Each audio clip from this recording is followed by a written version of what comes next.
keeping it himself across the line and into the end zone. Touchdown, Dragons.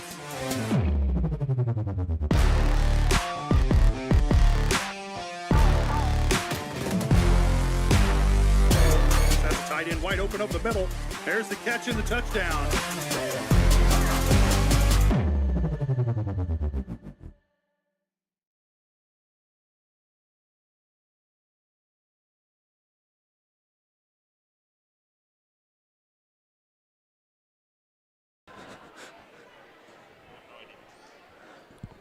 Welcome to Pittsburgh Sports Live here in Fort Scott, Kansas. We got a very highly touted matchup. Fort Scott and Pittsburgh, the number 2 and 3 ranked teams in the SEK. So we got a nice fun one ahead of us. But first, I want to say our presenting sponsor tonight is brought to you by Crocan. Pittsburgh Sports Live is presented by Crocan, your community technology partner. Don't get bit by slow speeds and high prices. Get Gigabit, the fastest internet in Southeast Kansas. Learn more about Crocan's no-nonsense pricing and multi-gig internet at ckt.net. Well, Josh, like I was saying, we got a very fun matchup at the end of the season, the second to last matchup in the regular season. Two very strong teams, two 12-win teams looking to go at it tonight. And the Lady Tigers, they're 5-2 in February, so they've been very hot. And Pittsburgh got the best of them back in January by about 8 points, scored 47 against them at home. 47-39 was the final score of that game. So, you know, you have to expect the Fort Scott, after coming off of a short turnaround here, losing to Girard last night, is looking to beat their rivals and have an even series in the season, 1-1, and build that momentum off a big rival going into the playoffs. Yeah, it's almost like the schedule makers. They know which schools are the rivals in the league, and Pittsburgh-Fort Scott's been a rivalry for, I don't know, 100 years or so. And no matter what sport, activity, argument that these schools engage in, it is a grudge match. And whether it's debate or chess or basketball, you're going to get your best out of both of these teams when they face off against each other. We saw it back in early January when the Dragons got the split. The girls got the win. The boys took a pretty hard loss to Fort Scott. But since then, the Fort Scott boys have gone 4-7 over that 11-game stretch since then. So they've had their struggles. The Dragons have had their struggles as well. I think over that same period of time, they're like 3-6. So both teams have struggled down the stretch. Fort Scott dealing with some injuries. They're going to have some guys who may not see much action tonight because of injuries and off-the-court stuff. And so it'll be maybe a little bit of a different looking matchup tonight than it was back in January. And if you're a Pittsburgh fan or coach or player, you're glad to hear that, because the Fort Scott boys really got the better of the Dragons in Pittsburgh, but a lot of teams have this year. Dragons haven't played well at home, and fortunately for them, they're on the road here tonight. They've had that relaxing and focusing bus ride to get everything together to be ready to compete here in Fort Scott tonight. So it should be a good matchup, both the boys and the girls here tonight. And even this JV game is an up and down rock'em sock'em affair. So right now the Pittsburgh girls leading at 41-37. They've led by as many as 12. But Fort Scott trying to crawl back into it, but not much time left in this one. Yeah, like you said, every single match, chess, argument, basketball, as we hear tonight. Coin flips, yes, whatever. It all rock, matters. paper, scissors. Yeah. Every little bit you can get on the other team, it matters the most. But with that being said, we're going to run into our first of 3 pregame breaks before we get to see these varsity girls in action here in the next 15 minutes or so. You are watching Pittsburgh Sports Live.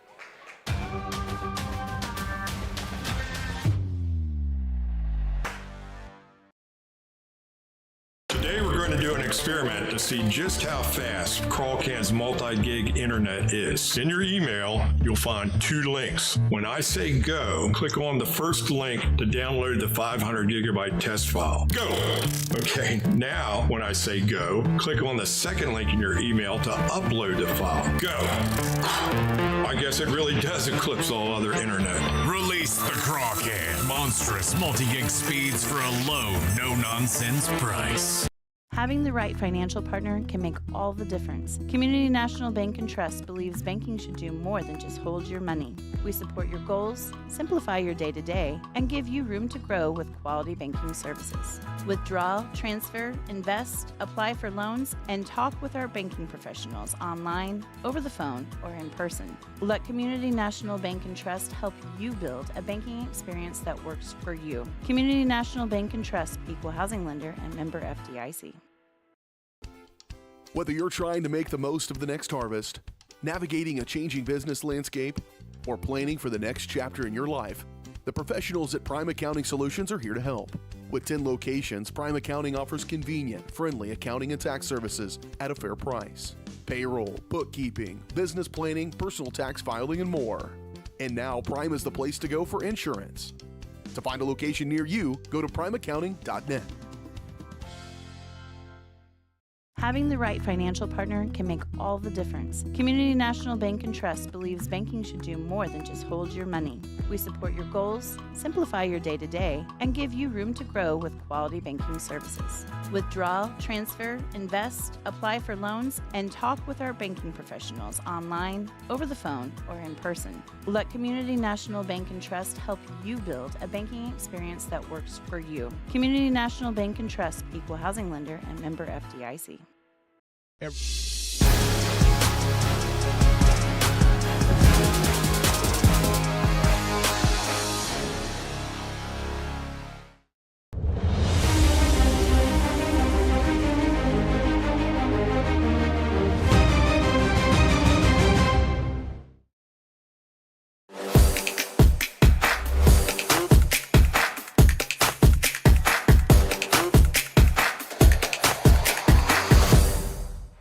Welcome back.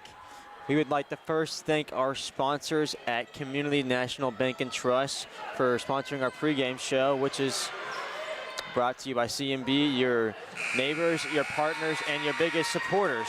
From personal and business banking to mortgages, credit cards, and investments, CMB has the tools you need with the service you deserve. Equal housing lender, member FDIC. Learn more online at mybankcmb.com. Community National Bank and Trust, where community comes first. Anyways, we just watched a very exciting JV basketball game. Man, it got chaotic down the stretch. It came down to the wire, but thankfully our Pittsburgh ladies were able to set the tone for the night, the nightcap, with the ladies varsity game getting the win. And 4 points in dramatic fashion. Yeah. You know, making it close, had a big lead, but it wouldn't be a rivalry game without dramatic That's fashions. right. And then there's a boys JV game, but it's in a different gym, so we never get to see those. Unfortunately. We only see the girls JV games, but this one was exactly what you'd expect out of anything having to do with Pittsburgh and Fort Scott. It was a 4-point game that came down to a rolling brawl at the end. The Dragons pull out the win. Never a dull moment. But anyways, I think we should get into the keys of the game for this ladies matchup, don't you think? Yeah, and for the Dragons, it's the same week in and week out. Has to be. And the defense really stepped up last time these two teams met. The Dragons did a great job of slowing down Fort Scott's offense and really slowed down Abby Gorman, the 5'6" senior guard that kind of stirs the drink for Fort Scott. And, Fort Scott got theirs, but the Dragons able to create more turnovers than they committed last time out. Really stymied Fort Scott's offense. A lot of the points that Fort Scott got were chaotic scores off of loose balls, offensive rebounds, that sort of thing. And Dragons able to make the shots when they needed to. Mackenzie English had a good, strong game last time out. It'll be important for them to get her involved, but you got to take care of the basketball if you're the Lady Dragons, and then you got to create chaos on the defensive end. What Nolan Richardson at Arkansas used to call 40 minutes of hell. Well, we've only got 32 minutes, but it needs to be hell for Fort Scott in order for the Dragons girls to come out of here with a win tonight. But really, they've played very well in their league schedule this year, perhaps better than a lot of people would have expected. And they're trying to keep that going here tonight on the road at Fort Scott. And Pittsburgh boys trying to avenge a loss from earlier this season. But the girls have an opportunity for a sweep, and anytime you get a season sweep of your rival, you know, that's good news. Yes, that's the biggest grudge you can have against a team. But I would like to thank Vietti Auto Body and Alignment. Just rolls right off the tongue, doesn't it? Yes, it really does. Tongue twister. But thanks to them for sponsoring the keys to the game. They are located in Pittsburgh on the corner of 4th and Joplin since 1948. With John Holland and Bill Hunt now in the Vietti Alignment Shop. If it can be aligned, they'll align it. From golf carts and side-by-sides all the way to F550s and small buses, they'll get it done. Schedule your appointment by calling Vietti Auto Body and Alignment at 620-231-6230. And I'm just one of those best readers out there. Couldn't you tell? Hooked on phonics. Worked for me. But anyways, just to kind of tag off of that, those keys of the game, I'd like to say, I think you hit it on the head. That turnover battle that Pittsburgh has been so crucial to each game they played every season. Each game they played this season. The turnover battle has to be won by Pittsburgh if you're going to see a positive outcome. We haven't seen too many victories, if at all, more than one or two that have come because we've lost the turnover battle. Because this team will generate so much offensively, especially at the beginning of the season. We had such a hard time finding our footing. And it just made it so hard for us to have any control in a game. So during Fort Scott, what we did so well was take their star player out of the game so they couldn't generate any offense, and that allowed us to still kind of coast comfortably in that one. So if they can control the ball offensively, this game should be handled by Pittsburgh, especially in a very tough arena of a rival opponent. Yeah, here, what I am informed is called the Tiger Dome, although not technically a dome, not very dome-ish, but we just don't want to get sued by Tina Turner and the crew from Mad Max Beyond Thunderdome. But I think we're safe. Yeah, if we're getting into technicalities, right? It's Jim. It's Jim. It's Jim. So we are in Tiger Dome / Jim. Yeah. It's a squared dome. It's a squared dome. Exactly. Maybe.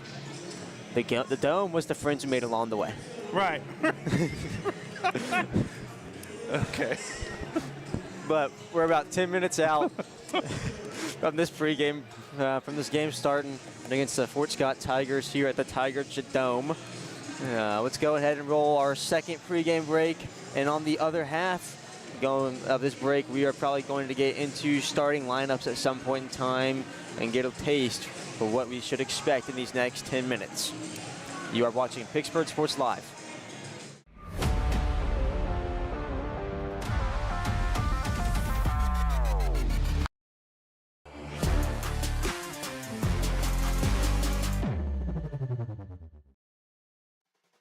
At the Farm and Ranch Division of the Four-State Agency, we're a team of experts who genuinely care about you and your farming operation.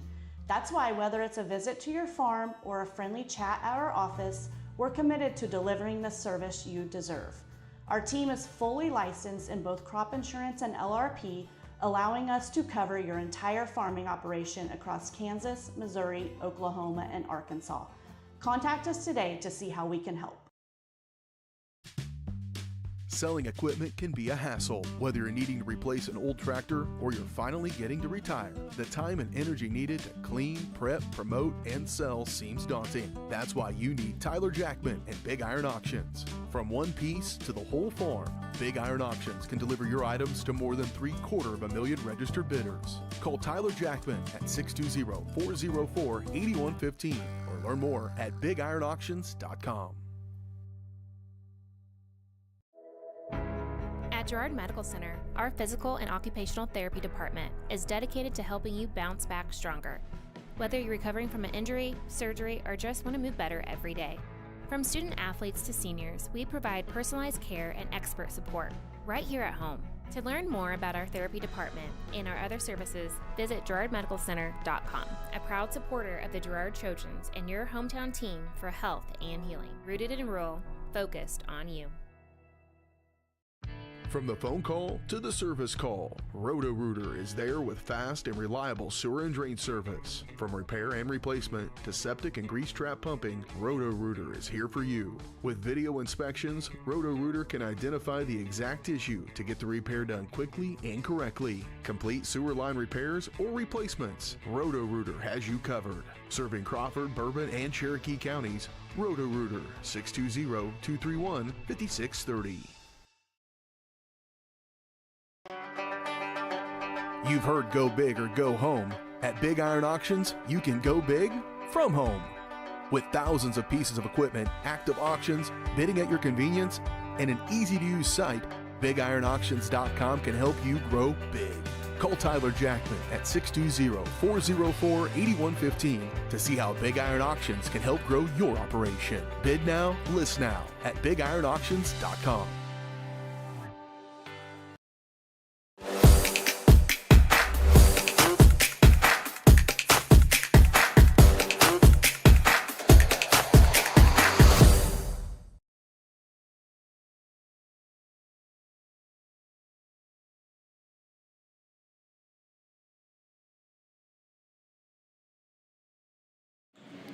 Welcome back to Pittsburgh Sports Live. We are just under 7 minutes away from tip-off for the ladies' game this late afternoon. Like we said earlier, it's the number 2 seed Fort Scott Tigers versus the number 3 seed Pittsburgh Purple Dragons. So a top-of-the-table SEK League matchup coming at you here in late February. Just the time to watch it. And this is the time that your league championships should be decided. Hertrick. It's a professional courtesy from broadcasters that you help the other guys pronounce the names on your team. It's important. And then they return the favor because, man, in high school sports, you get some doozies. You're like, how do you say that? Yep. And especially if you're playing some Western Kansas schools, you get a lot of German names. Oh, my goodness. Just anywhere in Kansas for me has really been a culture shock. Hey, keep that Missouri preferential stuff to yourself, buddy. It's Kansas basketball right now. No time for Missouri. That's right. No time. Don't bring that Missouri stuff over here. Yeah, even though you're wearing it on your shirt. Well, this is college. Okay. Well, nobody's thrown I will anything represent at you. Missouri University through and through. You just shut your mouth. Stop right now. But I'm all Pittsburgh. Yeah, there we all go. Pittsburgh. There we go. There we go. D2, you got me in Pittsburgh, Kansas. That's right. Go Gorillas. Only mascot, only gorilla mascot in the sport of college. Yeah. So, did you know that Pitcher, Oklahoma's high school, they were called the Gorillas, and look what happened to Pitcher.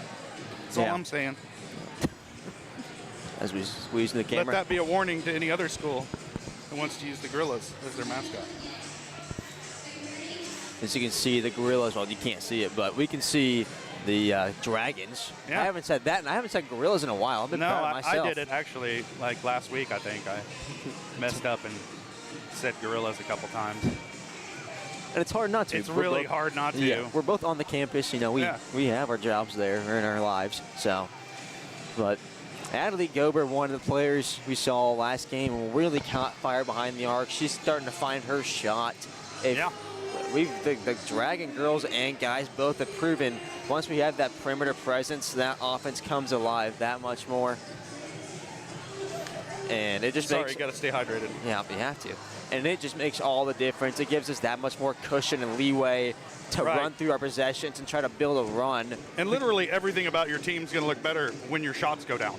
Every single time, because we've seen how ugly it can look when they don't. Because there's been spouts this late January and early February where these teams have just gone on cold spells, especially the boys, unfortunately, just not being able to find their shot. And strangely enough, with the boys, it's always been at home. Yes. You don't usually shoot poorly on the road, and we hope they keep that going here tonight. It's going to be it's pretty packed in here. Looking around behind us, and it's a very intimate setting here on this mezzanine. It really is. And you really feel like you're part of the crowd because you're part of the crowd. It's a fun thing about high school sports. That's right. Really At least get we're not immersified. sitting in the pep band this week. They're across the way from us. Thankfully. Yeah, it saves us the Every time we hassle. broadcast from Independence, we're like sitting in the band. Good times. Great times. Hey, great sky-high view there, too. You know, you really just get the space away from the game. It's going to make life easy for me running this camera. I'll still screw it up, but... But like we were saying earlier, the boys struggle at home. They do so good away. The girls are just above 500. They're 6-5 away, so not as much success. But we've seen a couple big wins, most notably recently at Ottawa. Thankfully, that quick turnaround they had, they seemed a little fatigued with. That was a 12-win team with only a couple of losses. Yep. Pittsburgh came away with that one. They never looked out of it. They kind of always seemed to have a foot in, and then eventually they took the game. And Fort Scott coming off that quick turnaround versus Girard last night with a loss. You have to imagine you almost might see some similarities from that Ottawa game.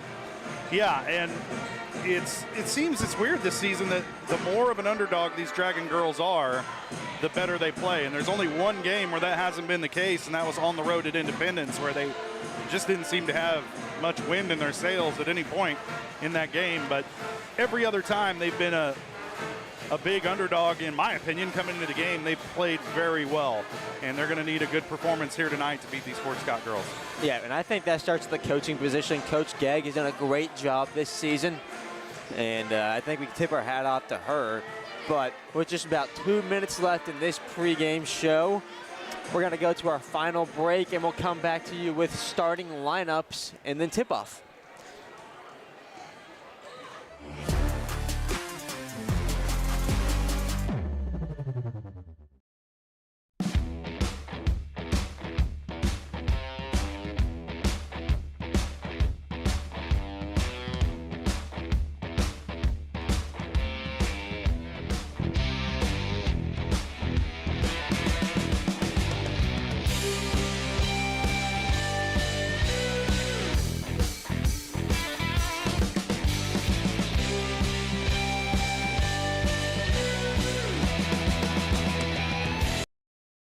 Nothing says luxury like a Lincoln.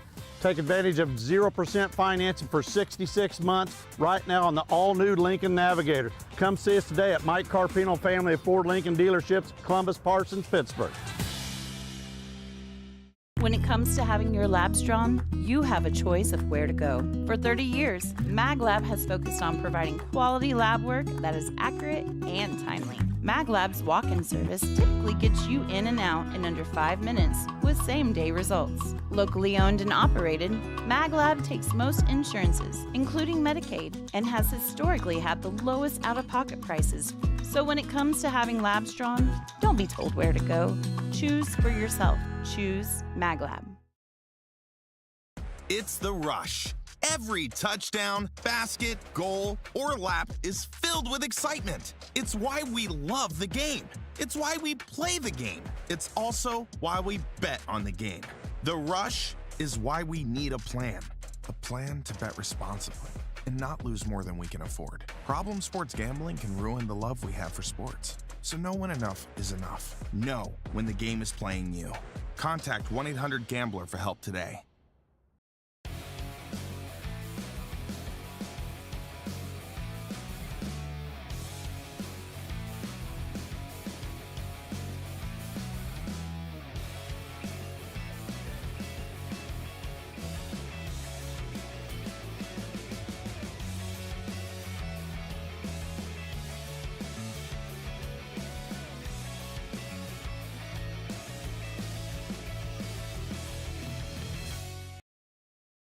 From the phone call to the service call, Roto-Rooter is there with fast and reliable sewer and drain service. From repair and replacement to septic and grease trap pumping, Roto-Rooter is here for you. With video inspections, Roto-Rooter can identify the exact issue to get the repair done quickly and correctly. Complete sewer line repairs or replacements, Roto-Rooter has you covered. Serving Crawford, Bourbon, and Cherokee counties, Roto-Rooter, 620-231-5630. At Girard Medical Center, our physical and occupational therapy department is dedicated to helping you bounce back stronger. Whether you're recovering from an injury, surgery, or just want to move better every day, From student athletes to seniors, we provide personalized care and expert support right here at home. To learn more about our therapy department and our other services, visit GirardMedicalCenter.com, a proud supporter of the Girard Trojans and your hometown team for health and healing. Rooted in rural, focused on you. When it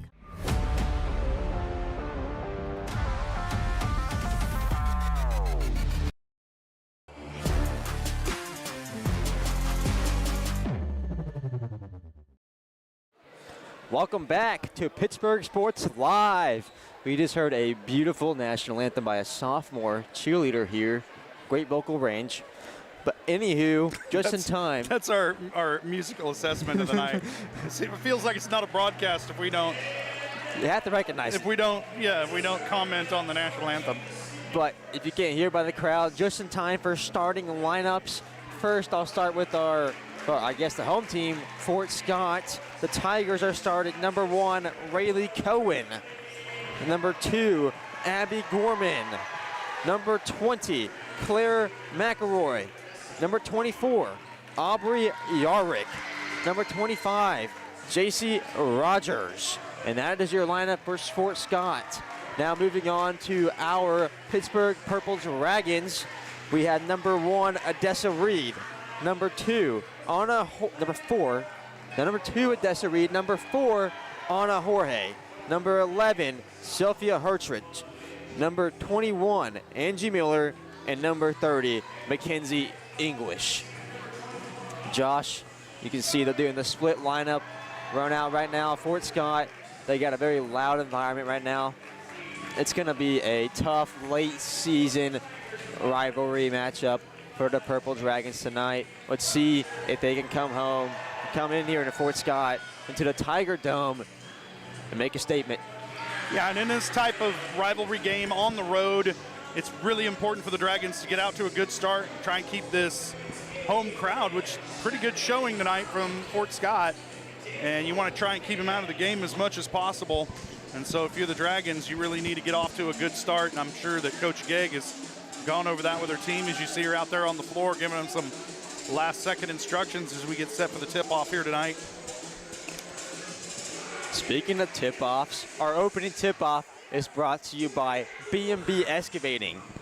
The numbers don't lie. Dirt is heavy. So trust the guys at B&B Excavating to move what needs moving. Specializing in septic systems, water line install and repair, driveways, rock hauling, and leveling, B&B Excavating. Call 620-724-2735. You can see now Mackenzie English lining up against number 20, Claire McElroy. And they see the student section very lively, about 6 rows deep, jumping up and down. Everybody in the gym here is excited for this one. And the Dragons will start with it. You got Angie Miller running the point. Fort Scott showing a 2-3 zone. So Mackenzie English playing that high post, but it's Hertrich for 3 in the corner. No good. Oh, in and out. But Odessa Reed always being physical down low, fighting for that rebound and giving Pittsburgh a second chance to open the game. Yeah, and Abby Gorman got up pretty slow. She's got a brace on her right shoulder. And so it'll be interesting to kind of watch if that limits her at all tonight. Angie Miller now at the top of the key, swinging to Anna Jorge on the right wing.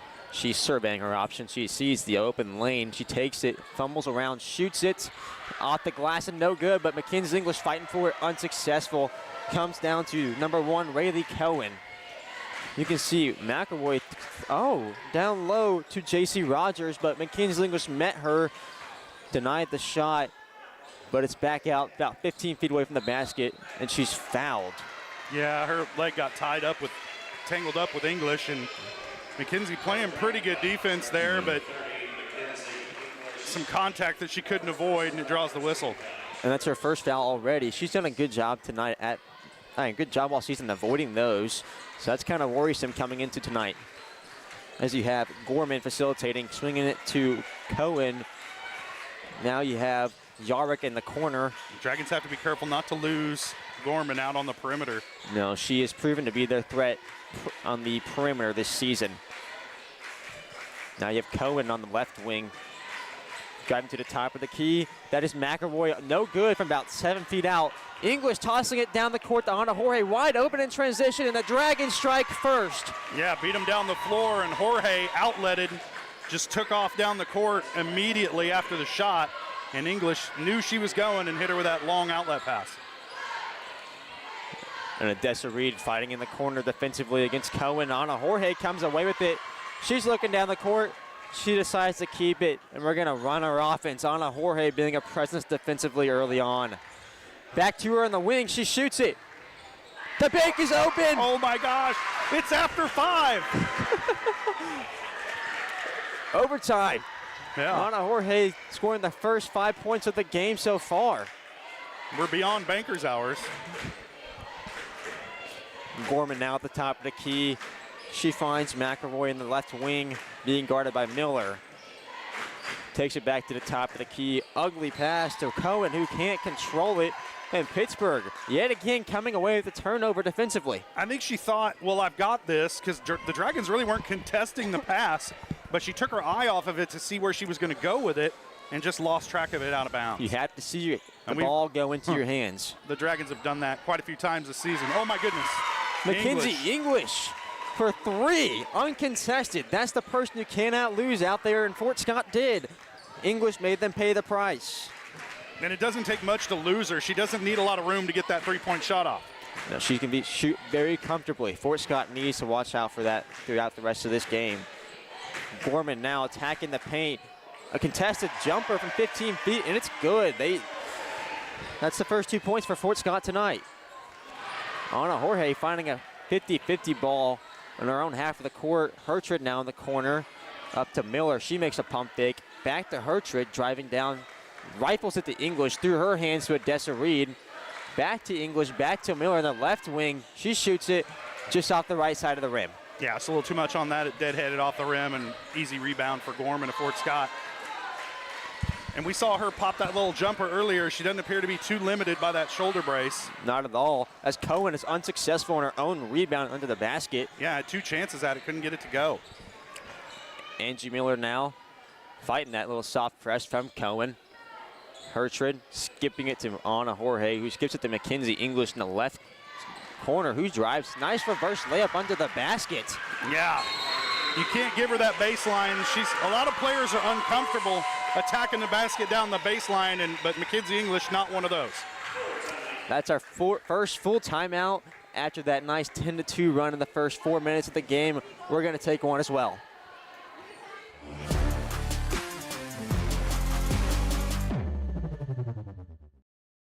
When it comes to having your labs drawn, you have a choice of where to go. For 30 years, MagLab has focused on providing quality lab work that is accurate and timely. MagLab's walk-in service typically gets you in and out in under 5 minutes with same-day results. Locally owned and operated, MagLab takes most insurances, including Medicaid, and has historically had the lowest out-of-pocket prices.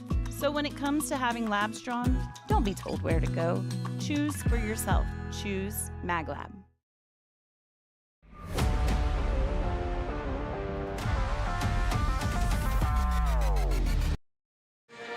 Welcome back to Pittsburgh Sports Live. There is 4.5 minutes left in this ball game, and this first quarter, and Pittsburgh coming out early, 10-2 run. Exactly what you want to do when you're on the road. Exactly how you come into a second game of the rivalry.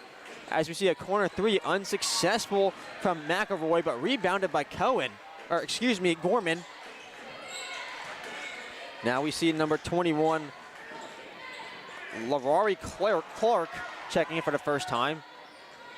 As Odessa Reed comes away with it, she's fighting pressure from Gorman in the full court.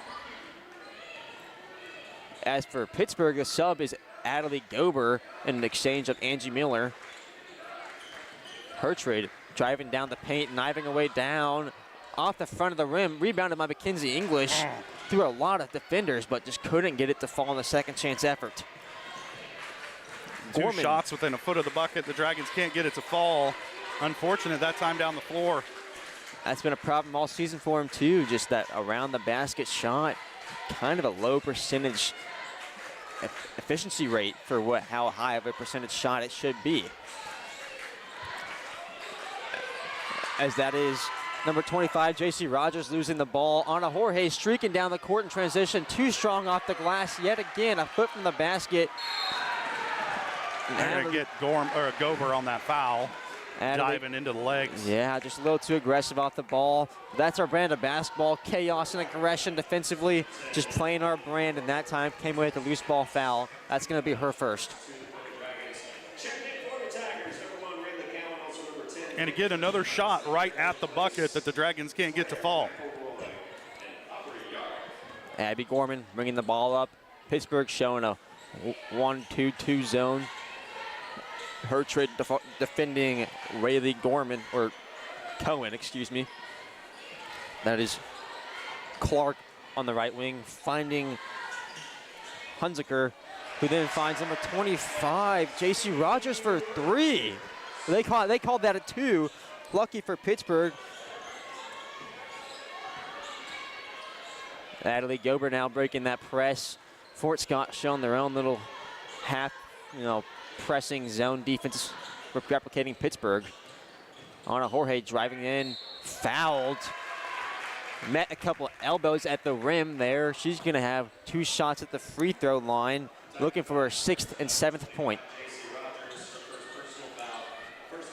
And that is the first team foul for Fort Scott tonight. And that one falls on J.C. Rogers, number 25. As Jorge misses her first off the right side of the rim. And we saw J.C. Rogers commit that foul. Now she subs off for number 24, Aubrey Yarick.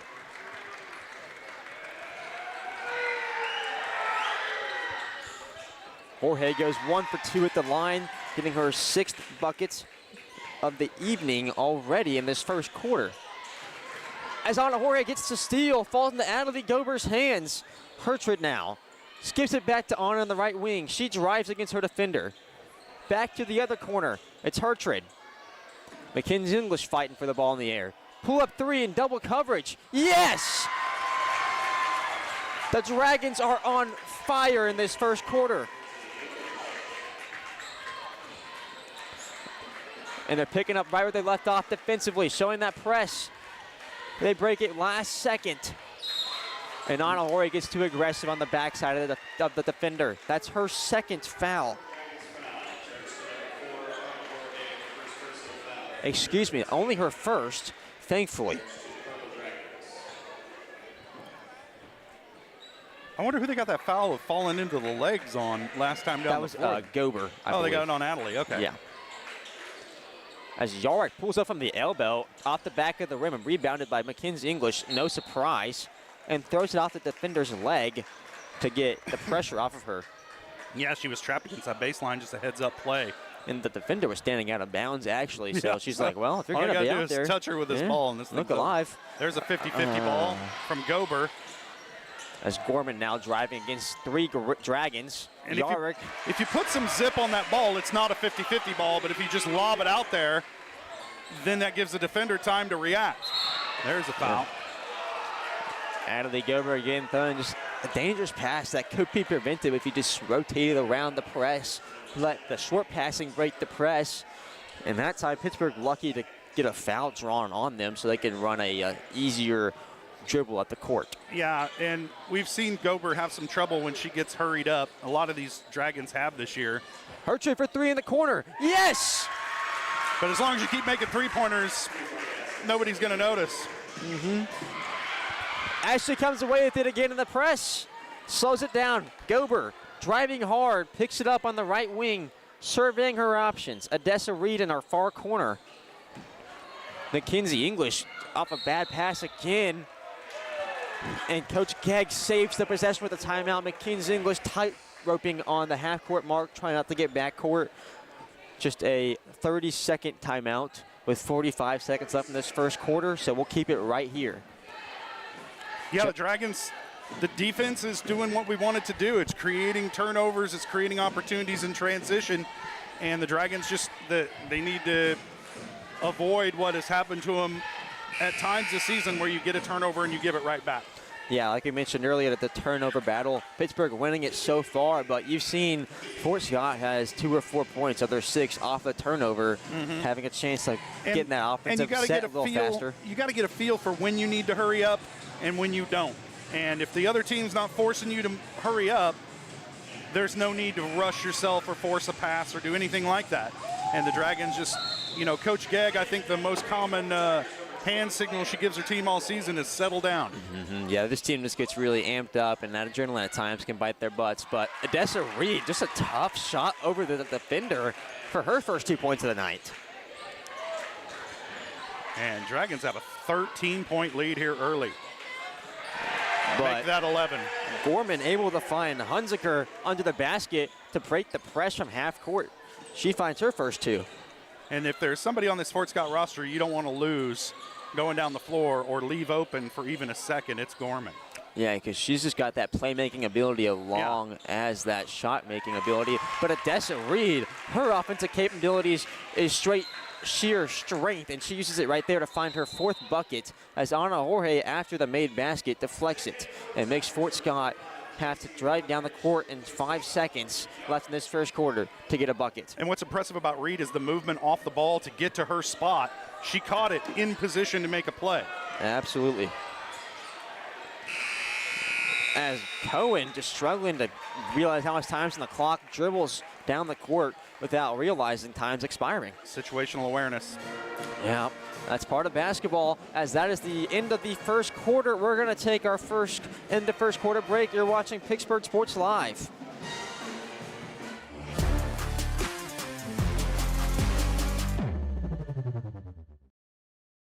At GN Bank, we're your neighbor. We see you at the store. We cheer with you at the local football games, serving you with the same friendly faces you have come to know and trust. GN Bank, the best place to bank and borrow. At the Farm and Ranch Division of the 4-State Agency, we're a team of experts who genuinely care about you and your farming operation. That's why whether it's a visit to your farm or a friendly chat at our office, we're committed to delivering the service you deserve. Our team is fully licensed in both crop insurance and LRP, allowing us to cover your entire farming operation across Kansas, Missouri, Oklahoma, and Arkansas. Contact us today to see how we can help.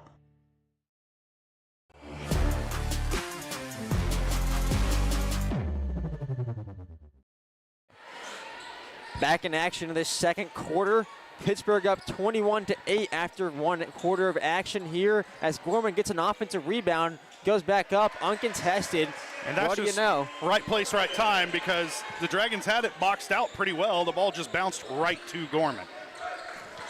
And sometimes there's nothing you can do about that. Nope, especially in Gorman. She's going to capitalize on those opportunities. As Odessa Reed, speaking of capitalizing off opportunities, down low, that sheer strength advantage yet again paying off for an and 1 opportunity in her 6th point of the game. And again, Fort Scott's just letting her establish position right wherever she wants it. And you get her the ball there on the blocks, there's just not a lot these Tiger defenders can do to stop her from getting that shot off. And Fort Scott recognizing the sheer strength down low by Odessa Reed, subbing in Lillian Jackson, some strength of their own to try to slow her down offensively, as Odessa Reed finds her shot and converts the M1 play. Thrown away by Rayleigh Cohen. The Pittsburgh press yet again paying off for another turnover. As a young player, throwing it away is bad enough, but throwing it away to your coach. Oh. That's always just one of those feelings where you wish you could just have it back. Let me just crawl into something here and disappear. Odessa Reed finding her spot again over Lillian Jackson. This time finding a little bit of resistance. Mackenzie English just wheels it from behind the arc. Oh my gosh. A little side fadeaway. Doesn't matter if she's moving or not. As Gorman throws it away, but saved by Lillian Clark. Yeah, her trick got a hand on it. Lillian Jackson down low, off her foot. It'll stay with Fort Scott, though. Mackenzie English tipped it. You can see this Fort Scott. Man, Fort Scott fortunate to hang on to that one. Very fortunate to come away with that ball right there. This high-octane Pittsburgh defense just giving them such a hard time. as you have Clark driving into the paint, gets the ball ripped from her by Angie Miller and Odessa Reed. Hertridge slowing it down. Gober now finds English, who finds Reed, who finds Miller on the opposite wing, who saves it, is dribbling with their she touched the end line with her foot. Just really quick ball movement by Pittsburgh there. And again, that's where you see somebody, they're like, oh, I've got it, and they take their eyes off the ball at the last second, and they don't got it. Yeah, and just Odessa Reed, she's one of those gals that just zips the ball in there. And Angie Miller, one of the smallest players in the court, that's going to happen. As Kipton Hunziker just runs into a brick wall of Odessa Reed and dribbles out of bounds, or loses the ball. I think she lost her dribble before she ran into Reed. And then that might have saved Reed a foul call there. Yeah, because I don't think she was set. Reed just being that immovable object. Yeah. And Pittsburgh yet again a turnover as they break the press with ease. Natalie Gober now looking at this 2-3 zone, finds Odessa Reed in the corner, who gets it back out to Angie Miller quickly. Now we have Elkamil on the right corner, skips it to Reed Miller, who finds Gober. Gober wasn't quite ready for Reed. English in the corner. Yes! Oh, my goodness. She is on fire. That is her fourth three-pointer tonight. Rifled down low to Rogers, who just couldn't come down with it. Yeah, that was coming in at about 65 miles an hour, and Rogers just couldn't get a hold of it. And she's right there on the baseline, so unless you catch it clean, if you don't catch it clean, it's going out of bounds. It's hitting that back padding on the wall, and that it did. Yet again, Pittsburgh breaking this soft 2-3 zone press. Angie Miller now, she's cutting her way into a wide open Odessa Reed yet again under the basket, and she's confused. Why is she so open? Well, because the defense collapsed on Miller, and they tried to cut her off on the baseline and just lost Reed right under the bucket.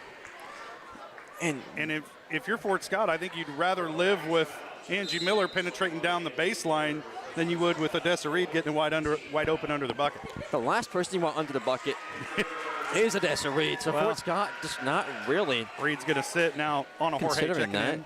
Coach Gagg giving Fort Scott a break, giving Reed a breather. On a Jorge back on, bringing a lot more defensive pressure. Mackenzie English beat behind the zone by Lillian Jackson, who finds her first bucket of the night.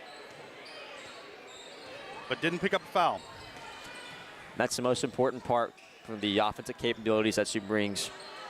Angie Miller now at the top of the key. Skips it down low to English. Triple team to the corner to Gober. She shot it way too long, but it's off the leg of Gorman. Trying to rebound it. Elkamil got her hands in there. Was able to get Pittsburgh a second chance opportunity under the basket. Miller to inbound. Finds Elkamil on the left wing. She drives in. She shoots it off the bottom of the backboard. Anna Jorge in the right place. She gets the putback. Yeah, one thing you're going to get from Elkamil is a lot of energy and scrappiness when she comes off the bench. It may not always be pretty, but it's going to be high energy. And thrown away by Clark. Lillian Jackson just not able to come away with it again under the basket. So you'll see Rayleigh Cohen come back on for Clark. Fort Scott trying to get that backcourt figured out.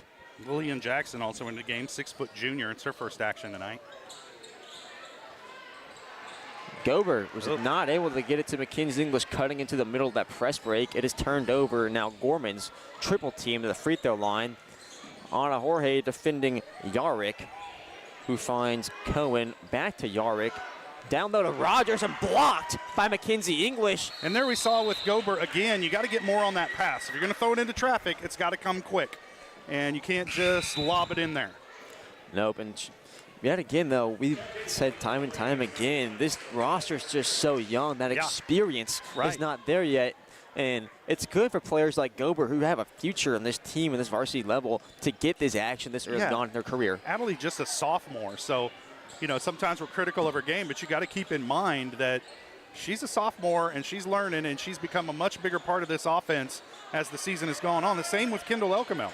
Coming off the bench, she's really, her role has grown over the course of the season. as Gorman coming down the court off the missed three-pointer of Angie Miller. Finding the wide open J.C. Rogers under the basket. McKinson was able to pick her up. Gets a foul called on her because Rogers kind of pivoted backwards, but then during that pivot backwards, changed her mind and pivoted back forward. And English got caught with her arms kind of forward, not straight up and down, and the officials right there to make the call, and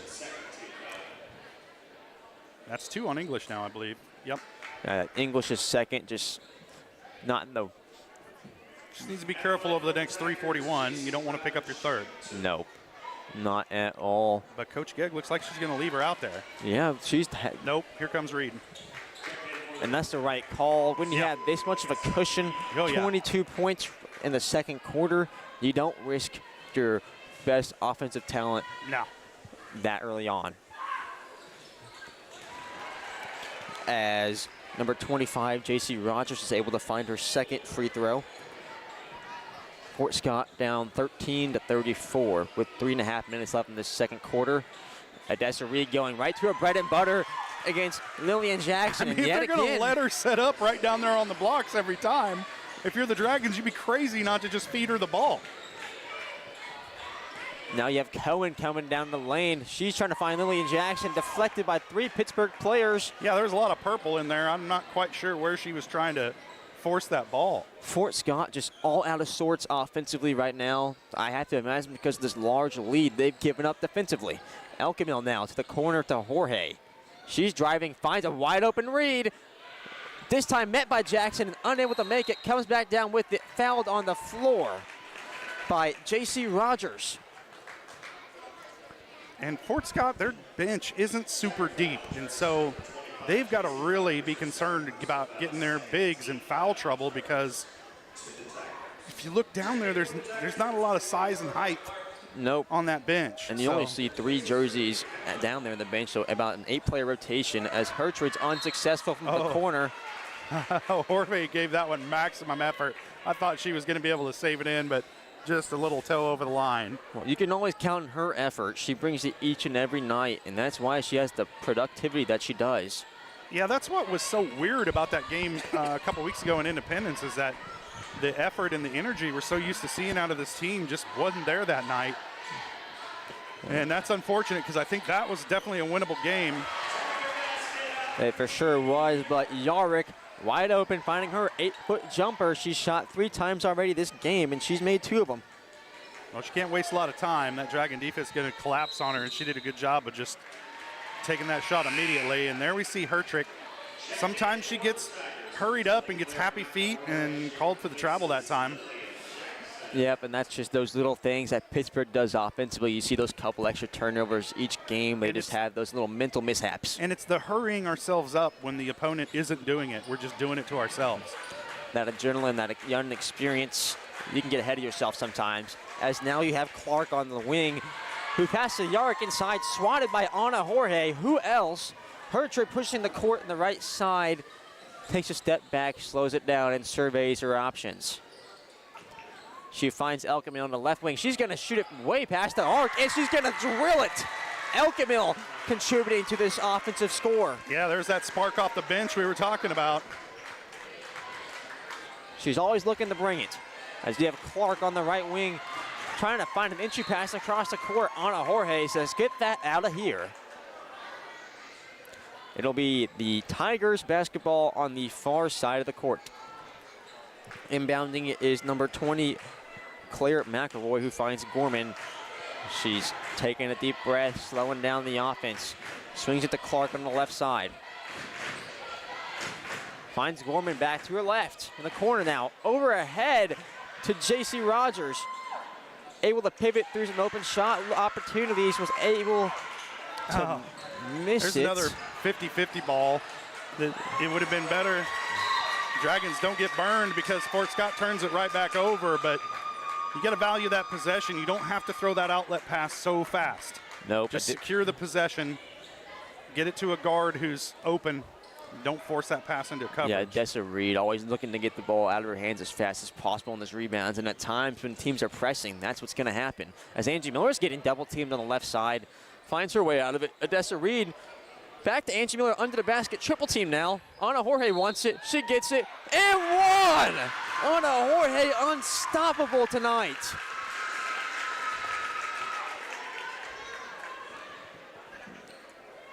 And Odessa Reed almost able to bring that zone wide open for a second. They are getting the ball in the corner when Angie Miller was driving, and that just allowed the opportunity for Odessa Reed to give it back to Miller, who was cutting at the basket, who had an open Ana Jorge on the right block. Just that brief window to get that and one opportunity, but she misses. How about that rebound by Hertrid? And she takes a page out of English's book off the leg of Gorman. And Pittsburgh has a 30-second shot clock to work with 55 seconds left in this first half. Yeah, lots of time. Can't hold for last shot here, but man, you could burn a lot of this off. Over top to Odessa Reed from the inbound. Go for the easy bucket on the inbound. Odessa Reed proven to make that the easiest bucket of the night, and she's got 12 of those so far. We had 30 seconds. We only needed 2. Clark on the left corner, dribbling up to the top of the key, but finds nothing as Odessa Reed will come away with it. Good idea by Reed to front the offensive player there and break that pass up. She, instead of playing behind her and guarding the basket, she got aggressive, went around to the front side and able to tip that pass away. Yeah, you've seen, even with the height advantage that we have, we've fronted every single Fort Scott defender down low, and that's why we've had so much of those entry pass steals. As Elkamil has it on the top of the key, she's trying to get past Clark. She's muscling her way through, pivoting through, and she gets the foul call. She's going to take 2 shots.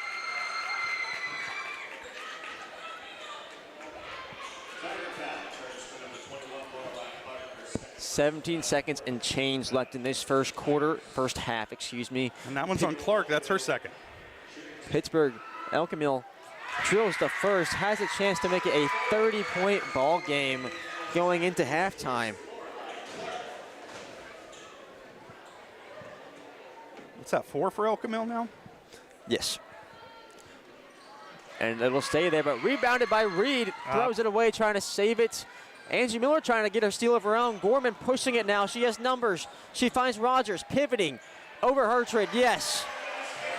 Fort Scott able to strike before the half ends. Ana Jorge with 2 seconds. 1, shoots it from half court. Short. Pittsburgh will take it going into halftime with the lead 44-17 away at the Fort Scott Tiger Dome. What a first half for Pittsburgh. We'll talk more about it on the other side of this break.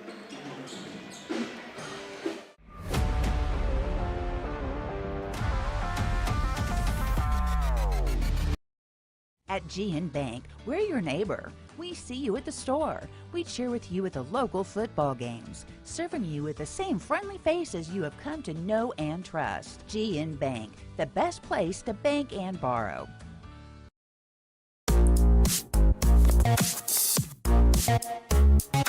Hold on.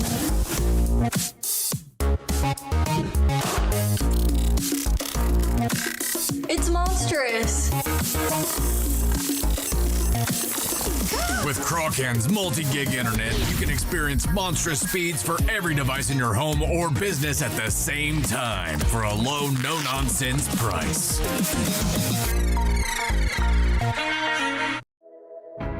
At Girard Medical Center, our physical and occupational therapy department is dedicated to helping you bounce back stronger.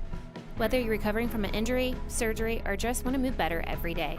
From student athletes to seniors, we provide personalized care and expert support right here at home. To learn more about our therapy department and our other services, visit GirardMedicalCenter.com, a proud supporter of the Girard Trojans and your hometown team for health and healing. Rooted in rural, focused on you. From the phone call to the service call, Roto-Rooter is there with fast and reliable sewer and drain service. From repair and replacement to septic and grease trap pumping, Roto-Rooter is here for you. With video inspections, Roto-Rooter can identify the exact issue to get the repair done quickly and correctly. Complete sewer line repairs or replacements, Roto-Rooter has you covered. Serving Crawford, Bourbon, and Cherokee counties, Roto-Rooter, 620-231-5630.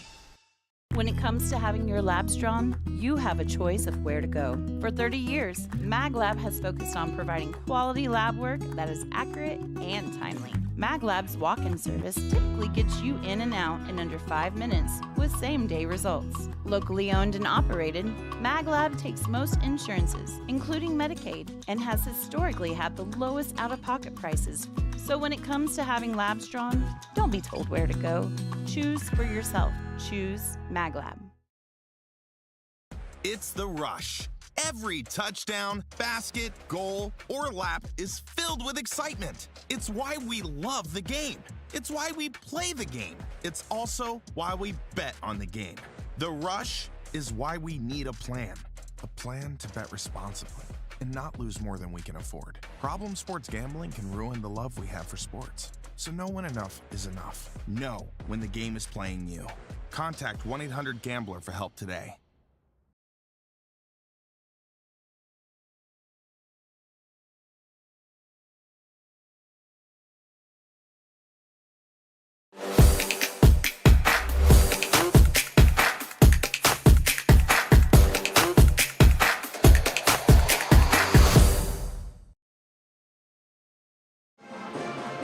Welcome back to Fort Scott High School at the half. The Dragon girls leading at 44-17 over the Fort Scott Tigers. This is the GN Bank halftime show brought to you by GN Bank, where they've been providing customers with the highest quality financial services in a friendly and personal way for more than 100 years. Whether it's personal, business, or agricultural needs, trust the team at GN Bank. Find out more at gn-bank.com. All right, let's go ahead and take a look at some of those scoring totals for the first half. This Eye on the Game brought to you by Kanar Eye Care. As we take a look back at the first half, Kanar Eye Care is here to make sure you can see what you're looking at. Kanar Eye Care with locations in Pittsburg and Girard is here to help their valued customers. Learn more at canareyecare.com. First for the Fort Scott Tigers, they're led in scoring by J.C. Rogers. She's got 5. Aubrey Yarrick and Abby Gorman added 4 points each. And then Kiplin Hunsiker and Lillian Jackson with a bucket each to round out the scoring for Fort Scott. For the Purple Dragons, they're led in scoring by Mackenzie English. She's got 14 points in the first half. Odessa Reed with 13 and Anna Jorge with 10. The Dragons with 3 players in double figures in just this first half of basketball. That lets you know how well it's going tonight for the girls in purple. Kendall Okamill added 4 and Sophia Hertrick a 3-point bucket in the first quarter, and that's all the scoring for the Purple Dragons, but they are in the driver's seat leading at 44-17 here at the half. We'll step away for a quick break, and we'll be back with more of the GN Bank halftime show. You're watching Dragon Basketball on Pittsburgh Sports Live.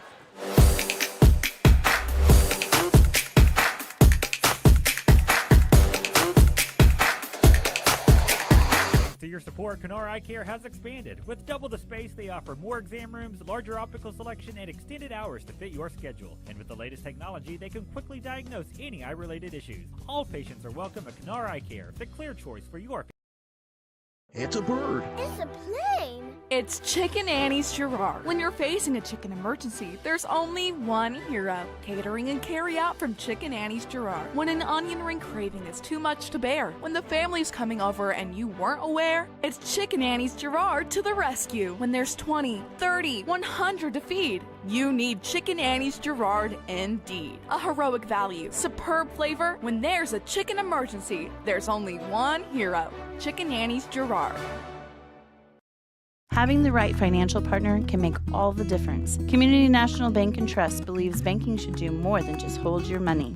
We support your goals, simplify your day-to-day, and give you room to grow with quality banking services. Withdraw, transfer, invest, apply for loans, and talk with our banking professionals online, over the phone, or in person. Let Community National Bank and Trust help you build a banking experience that works for you. Community National Bank and Trust, equal housing lender and member FDIC.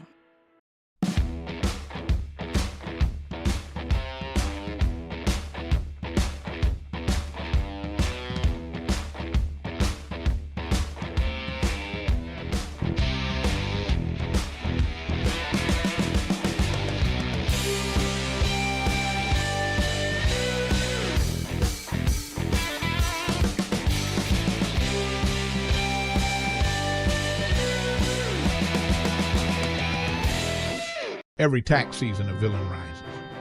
Keep those numbers messy. I thrive on confusion. But when overpayment strikes, a hero answers the call. You can't save them all, Captain. Watch me. Prime Accounting, fighting for your deductions, protecting your refund. Don't let Tax Luther take your refund. Join Team Prime today. Power to the people who fight. To find a location near you, go to primeaccounting.net. I was raised in a small town, and there was a lot of people who took time to invest in me. And so when we decided to open up our offices, we want to make sure that we're pouring back into the community that's giving to us. We care. We want to be involved. We want to have a passion for what you have a passion for. We want to be able to give back. And that's the foundation. That's why we're more than just insurance.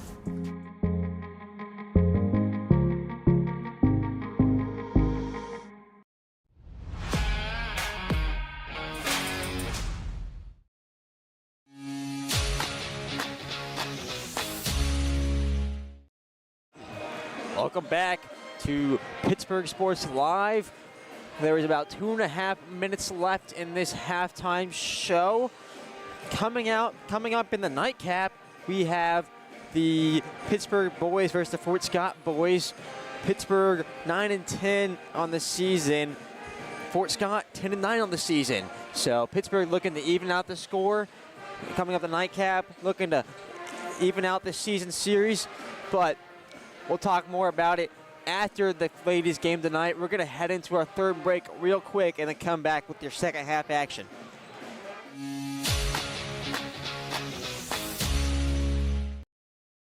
Nothing says luxury like a Lincoln.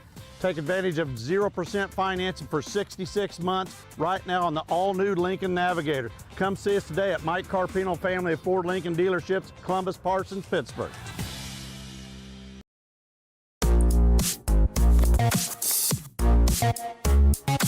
Hold on.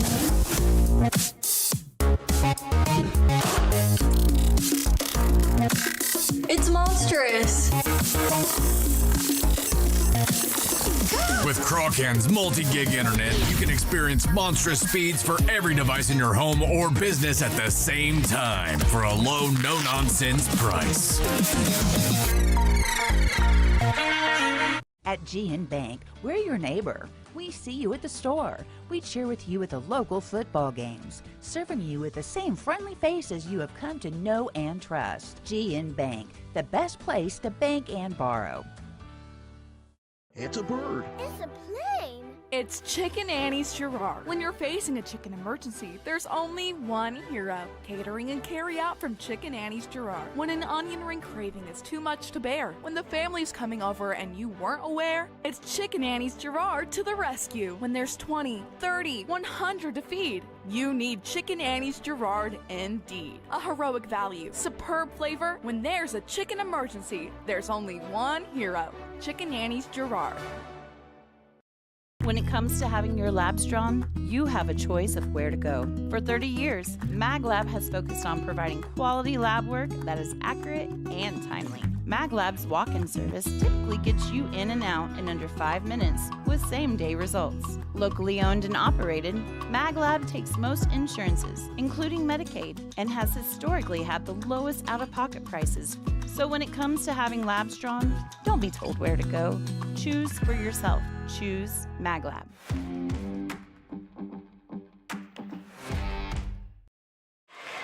Welcome back to second half action. Pittsburgh up 44-17 against the Fort Scott Tigers here in the Tiger Dome. Mackenzie English coming out of the half with a block against J.C. Rogers, but then gets the ball ripped out of her own hands. Gorman falling to the ground, losing it. English finds it back, skips it to Hertridge, goes down low, gets fouled, and one. And it's been that kind of night for the Dragons. If they've been able to get it in transition under the bucket, early they struggled, but since then, even through contact, they've been able to get these shots to fall. Yeah, the Dragons been doing a great job of staying composed offensively. They haven't seen very many turnovers. They've been very controllable, and they've been very few. And that the scoreboard directly reflects that, as Hertrid unable to come down at the M1 opportunity and finish off the three-point play. Gorman in the corner already takes one step in, pull up Jay from 20 feet, no good. Odessa Reed rebounds it, Oh. but then tosses it out of bounds right to the student section. And that's what we talk about with the Dragons. Sometimes they'll get a turnover, get a rebound or whatever, and then give it right back to the opposing team. Now the defense has got to come up with another good possession. Yep, and they get Cohen on the right wing, swinging it back to number 20, Claire McElroy. Back to Cohen, just trying to find an answer for this zone that Pittsburgh's showing. She goes down low, does it herself, but too long on a layup attempt, contested heavily by English. Now you have Miller looking off at this 2-3 zone, finds an open Hertrid in the left corner, just off the right of the rim. No good. A quick possession for Pittsburgh, but no dice. And they've been doing really well in the post tonight. I don't want to see them fall in love with that three-point shot. I agree. As Yarrick unsuccessful in the post against Pittsburgh's very strong defensive presence down there. English showing off her handles. Behind the back pass to Miller, setting up the offense. Hertrid again, down to Odessa Reed. Yeah, fouled Reed on the had entry. good possession, and good position, and you just see her get shoved in the back there on the entry pass because J.C. Rogers really just didn't have any other choice. And Rogers hasn't found an answer to how to guard a Reed off the ball. That's why she's had so many points. Hertrid in the corner, no good. But Pittsburgh will come back down with it. Angie Miller fighting for it. Up top, Mackenzie English finds her spot at the top of the key comfortably for her 5th three of the ball game. Mackenzie English already has 17 points in this game. And there's a turnover on the other end as Gorman kind of lost the handle trying to look down court. Miller providing just enough pressure to disrupt the timing of Gorman. And the Dragons get to get right back under their own bucket. That's what it's been for Pittsburgh, just enough defensively, and they've taken full advantage of those opportunities they've generated offensively. You have Miller to inbound under the basket. Pittsburgh up 32 points already in this ball game. Finds an open Hertrid in the corner. She's going to deny the shot opportunity. Gorman in her grill. Angie Miller on the right wing finds English at the top of the key. Watch out. Back to Miller. English pointing to Dessa Reed. She knows she's open down there. Not anymore. Skips it to Hertrid in the corner. Across the court. Wide open. She shoots it off the front of the rim. Rebounded, though, by Mackenzie English at half court.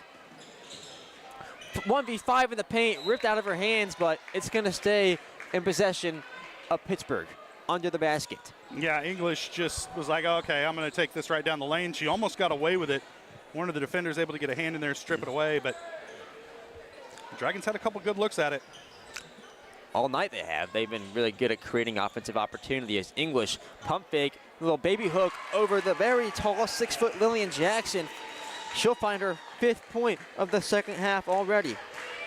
Now you saw that pump fake disrupted Jackson's timing. She wasn't able to time up that shot, so it doesn't really matter how tall you are if you can't time the shot. The hook shot, the most unguardable shot in basketball. Mackenzie English utilizing it perfectly right there. Yeah, good job playing with her back to the basket. Clark finds Jackson under the basket.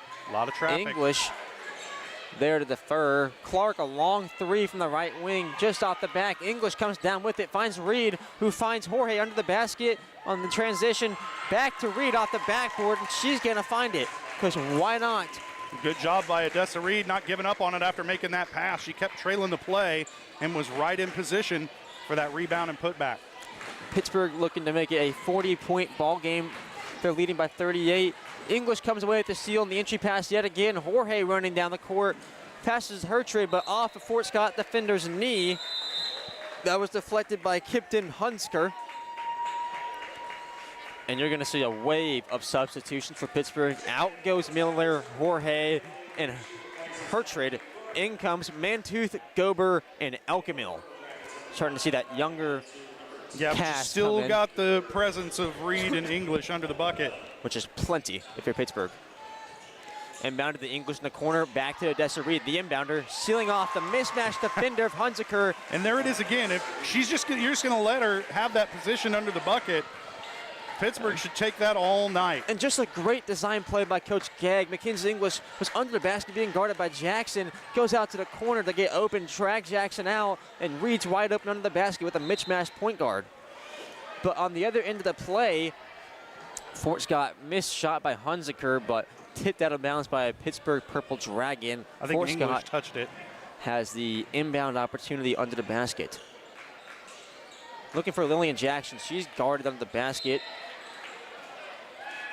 But Annalie Gober fouls Kipton Hunziker, who was crashing at the inbound because she was running out of time to do so. That is Gober's second personal in this game. And that's another thing to talk about. Pittsburgh doing a great job of staying out of foul trouble, allowing all the players to play full minutes. Blocked by English on the inbound. And you can tell, like, English may not block every shot in the paint, but she affects every shot in the paint. And we've seen that a couple times tonight. There we saw her get the block, but you've seen a lot of Fort Scott players go into the lane and not shoot their best shots because they're worried about English and Reed under there. And you can see, because she just looks like a captain down low. She's surveying the area on this inbound, so using her full peripheral vision. And right there, yet again, able to disrupt Lillian Jackson. But in the end, Hunziker comes away with 2 shots at the line because she was fouled by Mantooth in her efforts.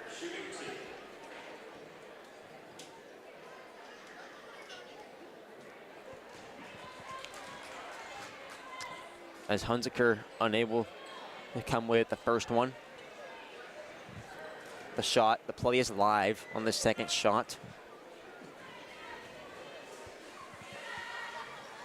Unable to come down with either free throws is Hunziker, rebounded by English, pushing it to Bradley Mantooth. She slows down. Gober. That's okay. She's letting me swing the camera, so that's good. English finding a Dessa Reed down low, being guarded by Hunziker. Kicked out to Elkemil, who's blocked by number 15, Mary Malone. And this is get to know your roster time for both teams. We're going to be a little slow with the names because these are players who have not been in the game thus far tonight for Fort Scott. A new face for Pittsburgh is Kylie Serrano, subbing in for Mackenzie English, as Gober's fighting against defender number 5, Kinley Lee. Double teams, escapes, Elkemil cuts to the basket. Tough shot on the elbow. Followed it and got her own rebound, though. Mantooth, a long 3, no good. Clark pushing it in transition.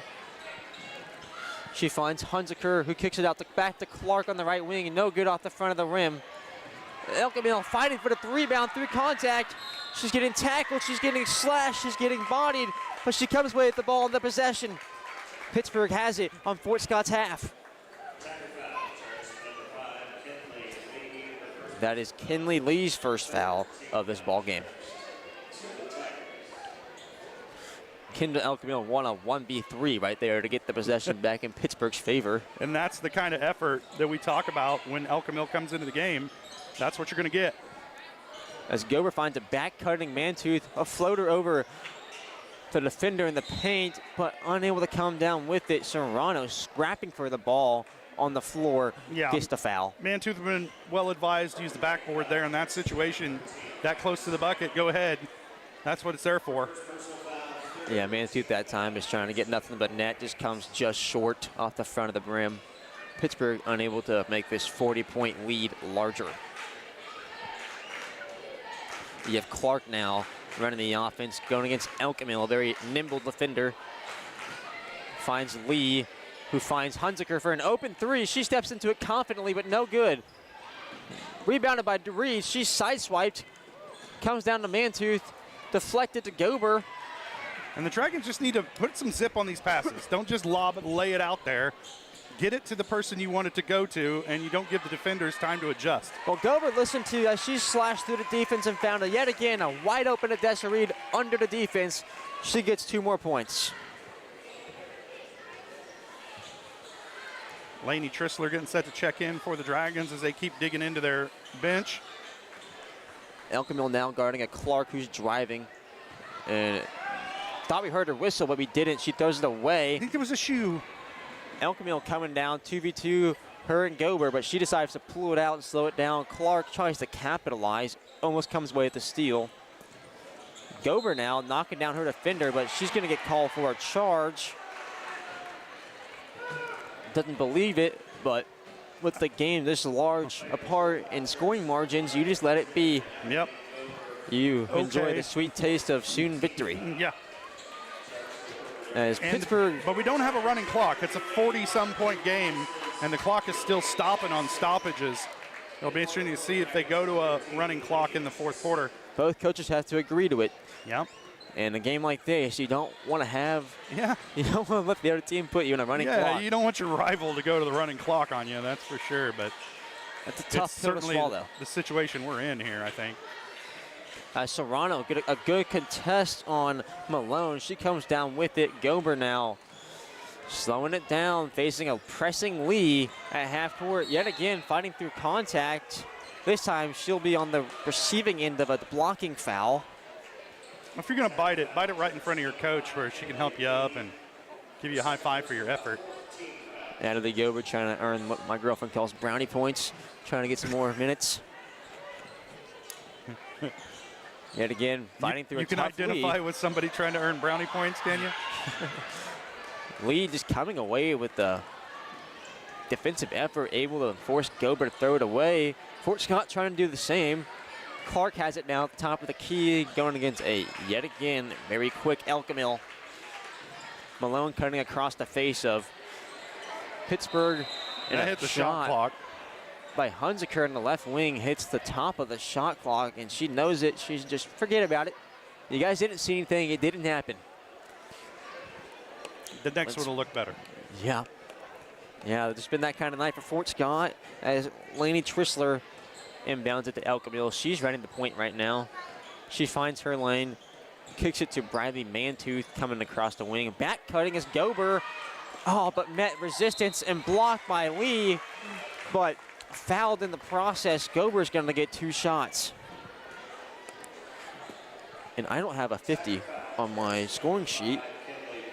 Well, yeah, we've gotten a little deeper than we did last time into the benches. Yeah, Lainey Potter was the resistance that Gober ran into. Lee came in for reinforcements and was too much contact on Gober's arms. Gober knocks down the first.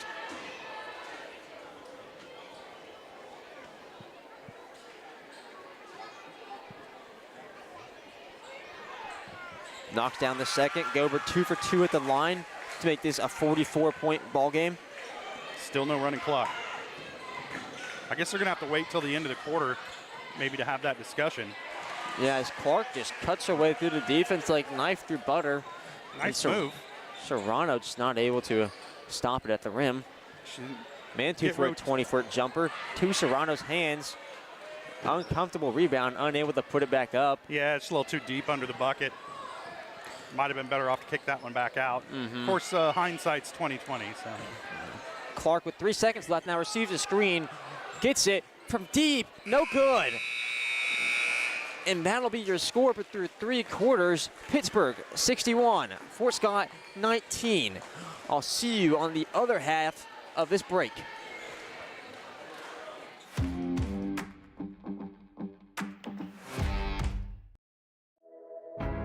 At Girard Medical Center, our physical and occupational therapy department is dedicated to helping you bounce back stronger. Whether you're recovering from an injury, surgery, or just want to move better every day. From student athletes to seniors, we provide personalized care and expert support right here at home. To learn more about our therapy department and our other services, visit GirardMedicalCenter.com, a proud supporter of the Girard Trojans and your hometown team for health and healing. Rooted in rural, focused on you. Having the right financial partner can make all the difference. Community National Bank and Trust believes banking should do more than just hold your money. We support your goals, simplify your day-to-day, and give you room to grow with quality banking services. Withdraw, transfer, invest, apply for loans, and talk with our banking professionals online, over the phone, or in person. Let Community National Bank and Trust help you build a banking experience that works for you. Community National Bank and Trust, equal housing lender and member FDIC.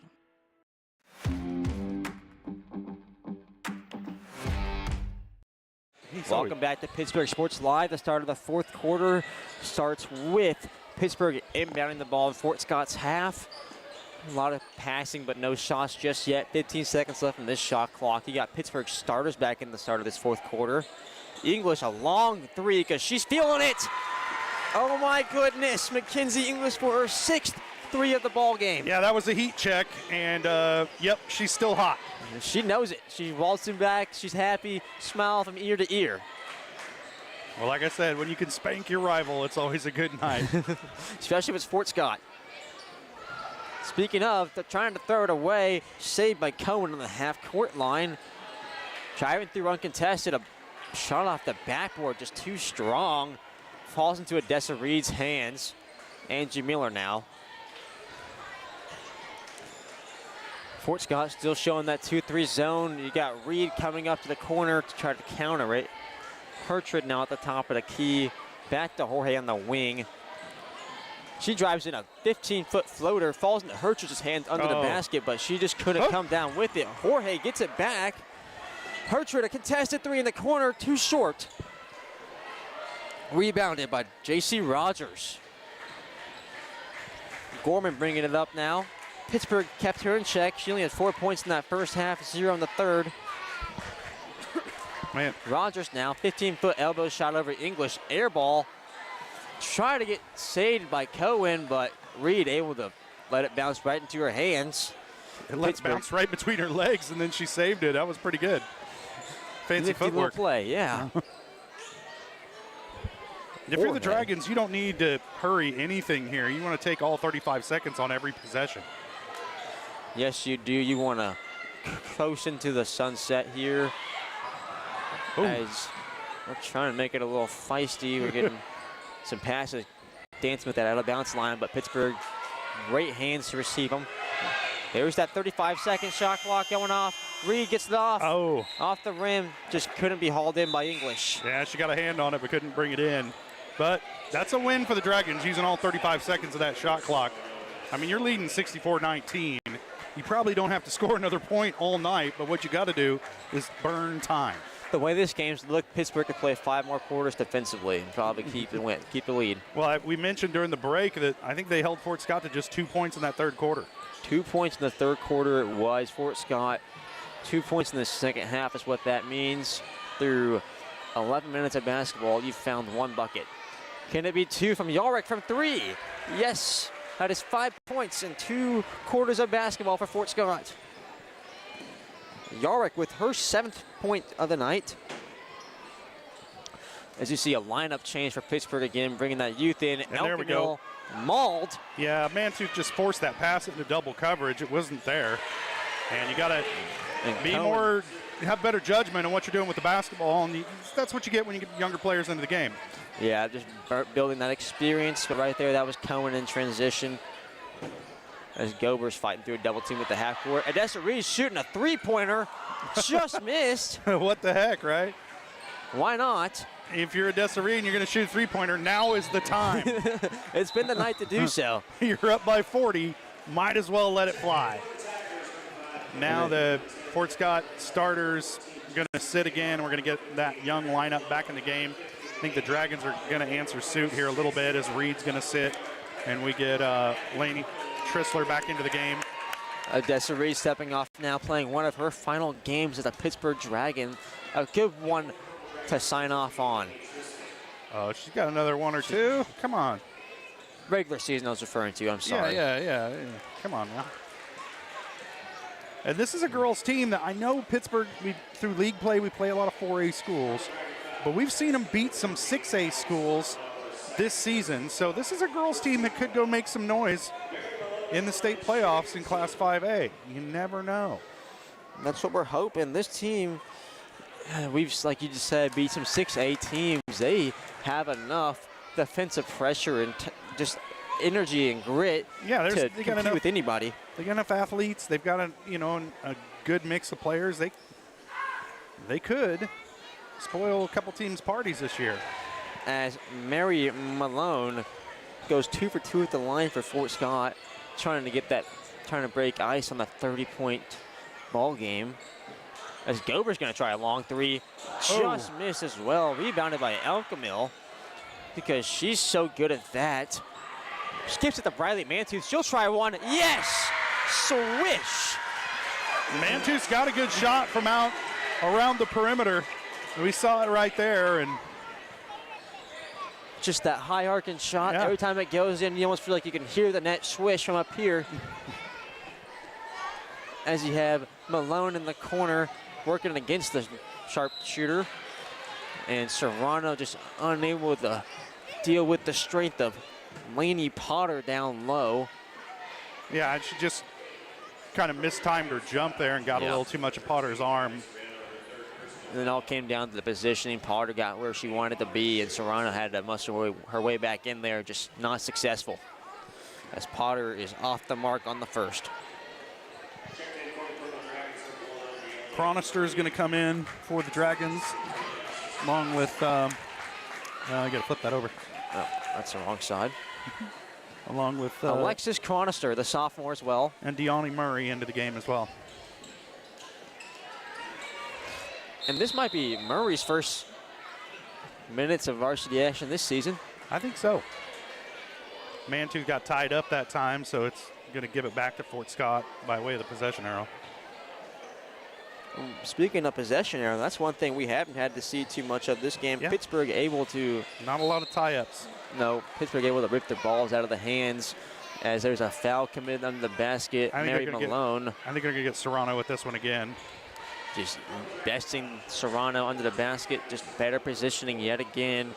I don't understand how that's Serrano's fourth foul. Serrano's committed 4 fouls in like 2 minutes of action. Yeah, I'd say not much more than 4 minutes of action. Yeah. But that's the hard reality of varsity basketball, transitioning from that JV pace of play to varsity. Yeah. It's not an easy one whatsoever. Things happen much faster. Malone 1 of 2 from the stripe, but rebounded by Tate Harper. Malone's going to go back in, but rebounded by Serrano. This is pretty much a JV game right now. Both teams have you've seen their JV squads out on the floor. A bit of a rematch from what we saw earlier. And Trissler going to be whistled for a travel, couldn't get rid of it in time and shuffled her feet.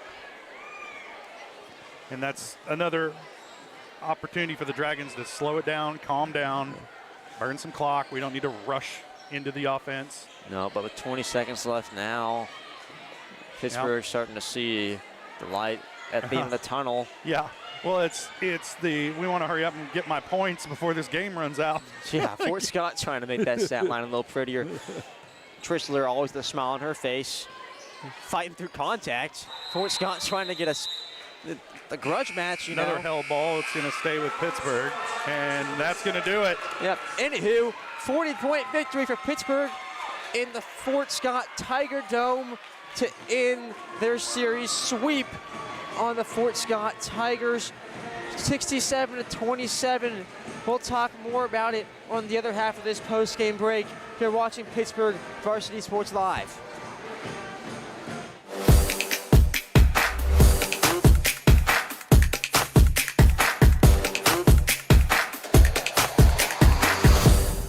Every tax season, a villain rises. Keep those numbers messy. I thrive on confusion.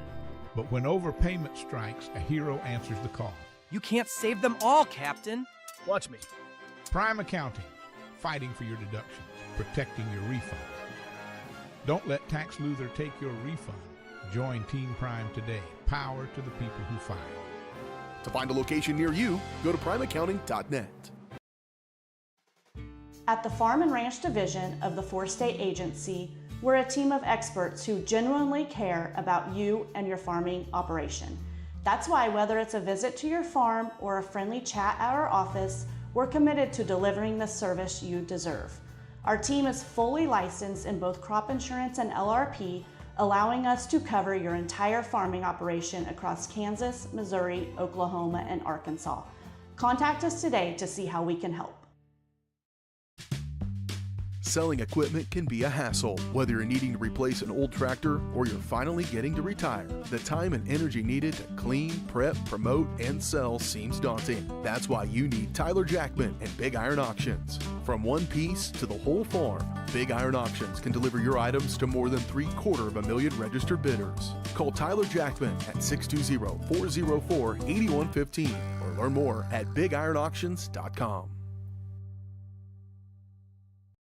From the phone call to the service call, Roto-Rooter is there with fast and reliable sewer and drain service. From repair and replacement to septic and grease trap pumping, Roto-Rooter is here for you. With video inspections, Roto-Rooter can identify the exact issue to get the repair done quickly and correctly. Complete sewer line repairs or replacements, Roto-Rooter has you covered. Serving Crawford, Bourbon, and Cherokee counties, Roto-Rooter, 620-231-5630. Nothing says luxury like a Lincoln. Take advantage of 0% financing for 66 months right now on the all-new Lincoln Navigator. Come see us today at Mike Carpino Family of Ford Lincoln Dealerships, Columbus, Parsons, Pittsburgh.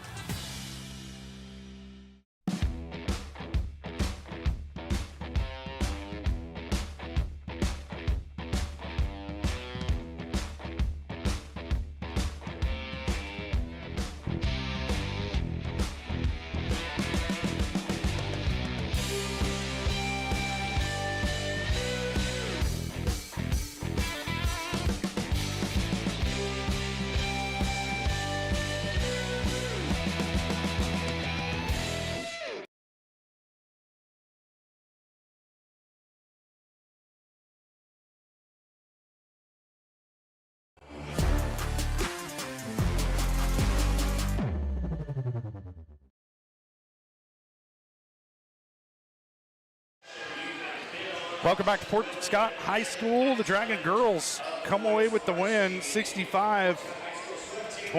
Is that right? 67. No, 67-27. A 40-point win, which is rare for anybody to beat Fort Scott by such a margin. Dragon girls really came to play tonight, and Michael, they did everything we said in the pregame as keys to the game that they needed to do. They got out to a hot start. The crowd was never part of the game. Nope. And the Dragon girls did a great job of taking care of the basketball for the most part. Won the turnover battle going away, won the rebounding battle, and then shot the ball very well tonight here in Fort Scott, and that'll make for a 40-point win. Now the Dragon boys trying to get some revenge for a 71-56 loss at home back on the 13th of January. Dragon boys, though, playing pretty well. They're coming off a 57-53 win against Chinook. Their second win in a row at home this season. They had been over the year at home, but they won against Parsons going away, and then a solid 4-point win against Chinook to make it 2 in a row at home. Now trying to win one here on the road, get some revenge against Fort Scott, and go for the season split. Dragon boys 9-10 coming into the game. Fort Scott 10-9. Dragons are 6-4 in SEK League play, good enough for third place in the league. Fort Scott at 5-4, they sit at fifth place in the league, which is weird because a lot of the preseason talk was that Fort Scott and Independence are really the class of the SEK, but injuries and other things that kind of played a role here in Fort Scott over the last few weeks. They were really hot coming into that Dragons game back in January, but since then they've just gone 4-7, and reality bites. And it has here in Fort Scott so far this season, but they're trying to get right and get ready for Class 4A sub-state. Dragons trying to keep things going in a positive direction as they're looking forward to the 5A state playoffs. But tonight, this is a rivalry game. You don't look beyond this game right here if you're either one of these teams. But there is still regular season basketball to be played. Both of these teams have one more league game on their schedule coming up on Tuesday night. Pittsburg will host Labette County, looking for a season split there for the boys and the girls, I believe. I think, yeah, Dragon girls lost. Did they lose or did they? Okay, I'm not trying to. I can't try to remember. It happened more than 2 days ago. But Fort Scott on Tuesday, they'll be at Coffeyville to finish off their league schedule as well. We do want to let you know that Pittsburgh Sports Live is presented by Crawcan, your community technology partner. Don't get bit by slow speeds and high prices. Get Gigabit, the fastest internet in Southeast Kansas, with Crawcan. To learn more about Crawcan's no-nonsense pricing and multi-gig internet, check them out at ckt.net.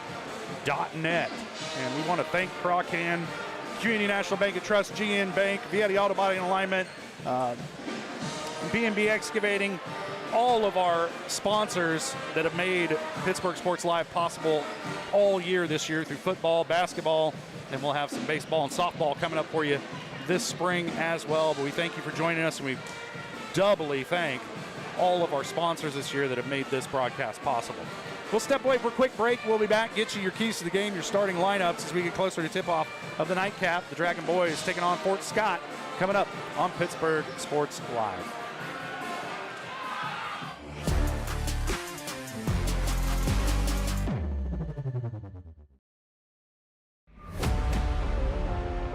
It's The Rush. Every touchdown, basket, goal, or lap is filled with excitement. It's why we love the game. It's why we play the game. It's also why we bet on the game.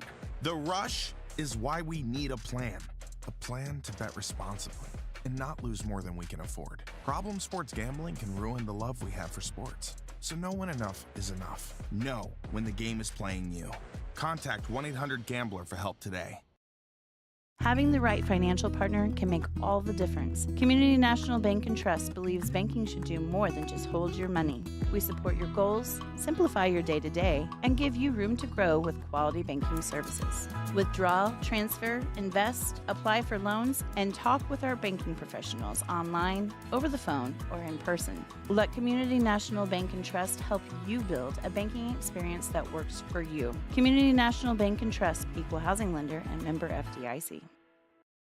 Chicken Annie's of Girard is something to crow about. Their family-style restaurant continues a Southeast Kansas tradition with their specialty fried chicken, plus famous homemade onion rings, chicken and noodles, and so much more. And of course, their delicious homemade pies. Dine in or carry out available. Chicken Annie's of Girard has the best value, flavor, and service in the area. Stop in soon or call for catering. 620-724-4090. You've heard go big or go home. At Big Iron Auctions, you can go big from home. With thousands of pieces of equipment, active auctions, bidding at your convenience, and an easy-to-use site, BigIronAuctions.com can help you grow big. Call Tyler Jackman at 620-404-8115 to see how Big Iron Auctions can help grow your operation. Bid now, list now at BigIronAuctions.com.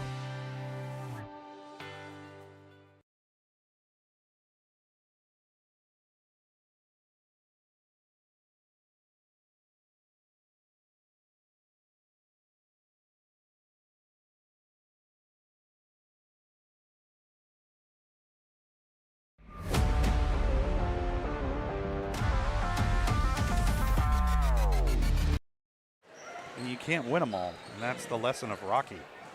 Exactly. Welcome back to Fort Scott.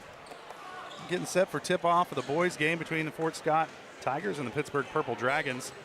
I'm Josh Ledner, alongside me Michael Kissel, and the Dragons looking for a little bit of revenge as Fort Scott came into Pittsburgh and handed the Dragons a 71-56 loss, and it was one that kind of got away from the Dragons late. It was nip and tuck down the stretch, but Fort Scott able to pull away and come away with a big win.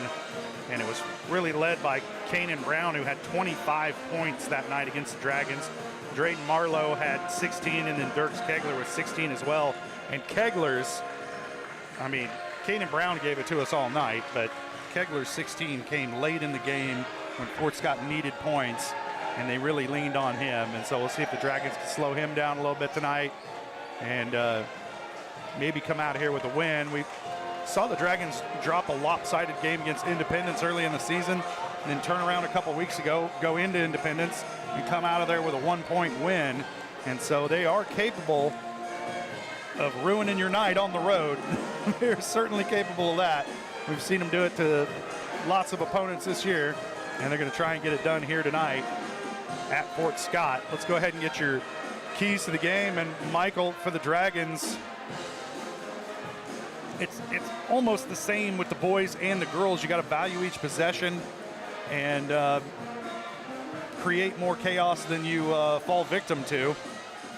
And hopefully for the Dragons, they can find their outside shooting range early enough in the game to where they're not trying to catch up from behind. Yeah, Pittsburgh just having such a hard time being comfortable in ball games. They don't ever really set themselves up early on for success. They don't really build a path. So if they can get out early and get a couple stops together and get some cushion like the ladies did, they got a 10-2 run before the first timeout halfway through that first quarter. If Pittsburgh can replicate that by stranding some strong stops together and finding a couple solid buckets through your star players like Jamarcus Davis, and as of recent, Katie Neverotham just looking comfortable finding open spaces to cut through and find open lanes and good shots, the Dragons' job gets a whole lot easier. Yeah, and Navarotnam, over the last couple games, done a great job moving without the basketball, cutting, and his teammates found him, and Navarotnam's hit the shots, most importantly, driving down the lane and cutting to the bucket. So it's good to see him develop throughout the season. Those keys to the game brought to you by Vietti Auto Body and Alignment in Pittsburgh on the corner of 4th and Joplin since 1948 with John Holland and Bill Hunt now in the Vietti Alignment Shop. If it can be aligned, they'll align it from golf carts and side-by-sides all the way up to F550s and small buses. They'll get it done. Schedule your appointment by calling Vietti Auto Body and Alignment, 620-231-6230. Vietti Auto Body and Alignment is the official tire and car care provider of Pittsburgh Sports Live. And that's why we're in Fort Scott tonight. So we drove up here on a nice set of tires from Vietti Auto Body, and they hold air real nice. I can concur. Yeah. We've had some little turbulence and some traction on these roads on the way here too. They held up pretty well. Yeah. It's windy out there. Very. All right, let's go ahead and take a look at tonight's starting lineups. We promised you, and we don't make promises without carrying them out. So for the Dragons, they'll start number 1, senior Danny Durden. Number 2, senior Caden Navarotnam. Number 3, sophomore Wyatt Thomas. Number 4, junior Jamarcus Davis. And number 11, junior Landon Jesse. For Fort Scott, they'll start number 3, a 6'4" junior Warwick Olson. Oh, I'm sorry, that's Chanute. What am I doing here? The wrong piece of paper. That's a problem when you keep every piece of paper that crosses your path for record-keeping purposes. All right. Fort Scott will start number 1, a 6'3" senior Dexter Williams. Number 3, a 6' senior Dirks Kegler. Number 11, a 6'3" senior Kanan Brown. Number 14, a 6'3" senior Tyler Anderson. And number 34, a 6'2" senior Aiden Ogren. Ladies and gentlemen, welcome to historic Fort Scott, Kansas. To the campus of the Fort Scott High School and to Tigerdome, the home of the Fort Scott Tigers. The PA announcer called it Tiger Dome as well, so the radio guy wasn't just pulling my leg. Yeah, okay. That's what they actually call it. I was a little worried about that for a second. Yeah, I thought, man, are you kidding me? Is this the Tiger Dome? Pass the eye test. No, it does not look. It's not a quintessential dome. Yeah, not your normal dome you're used to. This is, my textbook, in my opinion, a gym. Yeah, and you know, it's like when a community college calls their fan base like, you know, Cardinal Nation, when you know that that's a very community. small nation, like the size of Monaco. But yeah, you got to use your imagination. Squint your eyes a little bit. Squint your eyes, you know, just shake your head a couple of times, and you'll start to get a little circly and a little dizzy. You know. We got about 3 minutes away from tip-off. We'll step away for a quick break. We'll come back. Dragons and the Tigers coming up on the other side of the break. You're watching Dragon Basketball on Pittsburgh Sports Live.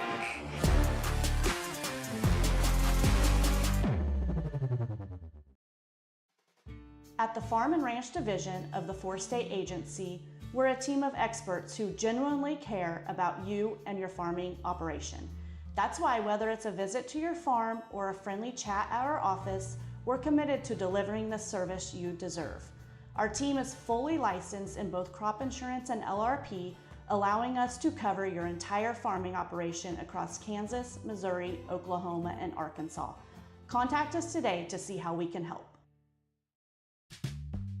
Selling equipment can be a hassle, whether you're needing to replace an old tractor or you're finally getting to retire. The time and energy needed to clean, prep, promote, and sell seems daunting. That's why you need Tyler Jackman and Big Iron Auctions. From one piece to the whole farm, Big Iron Auctions can deliver your items to more than 750,000 registered bidders. Call Tyler Jackman at 620-404-8115 or learn more at BigIronAuctions.com. At Girard Medical Center, our physical and occupational therapy department is dedicated to helping you bounce back stronger. Whether you're recovering from an injury, surgery, or just want to move better every day, From student athletes to seniors, we provide personalized care and expert support right here at home. To learn more about our therapy department and our other services, visit GirardMedicalCenter.com, a proud supporter of the Girard Trojans and your hometown team for health and healing. Rooted in rural, focused on you. From the phone call to the service call, Roto-Rooter is there with fast and reliable sewer and drain service. From repair and replacement to septic and grease trap pumping, Roto-Rooter is here for you. With video inspections, Roto-Rooter can identify the exact issue to get the repair done quickly and correctly. Complete sewer line repairs or replacements, Roto-Rooter has you covered. Serving Crawford, Bourbon, and Cherokee counties, Roto-Rooter, 620-231-5630.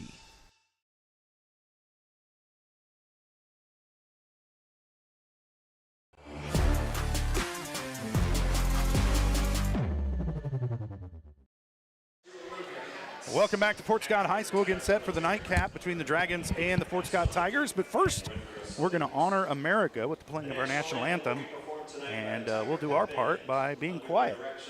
Mr. Justin Robinson.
All right. That just reminds me what a wonderful job Mr. Cooper Neal has done with the Pittsburg High School pep band this year. And you notice a much really add something to the games. And you notice the population of our pep band too. You can see there's a good a good community over there. A lot of buy-in. Yes, that's good. And that's what you want in your programs. And that's what this Pittsburgh team, this basketball program's had to try to really sell, because the two first-year coaches, and I think so far, people have a solid reason to buy. Especially in the ladies' side, Coach Gagg really, with the youthful lack of experience that girls' team possesses, I think she's sold a pretty good bargain. And Coach Moss, too, doing a great job with these boys. He's got a 9-10 record, but he's third in the SEK, and he's come away with quite a few tough wins on the road. Especially, I think he's selling a pretty good deal as well. Yeah, and you can see him buying into it. You can see the team looks a lot more comfortable in the offense in this second half of the season.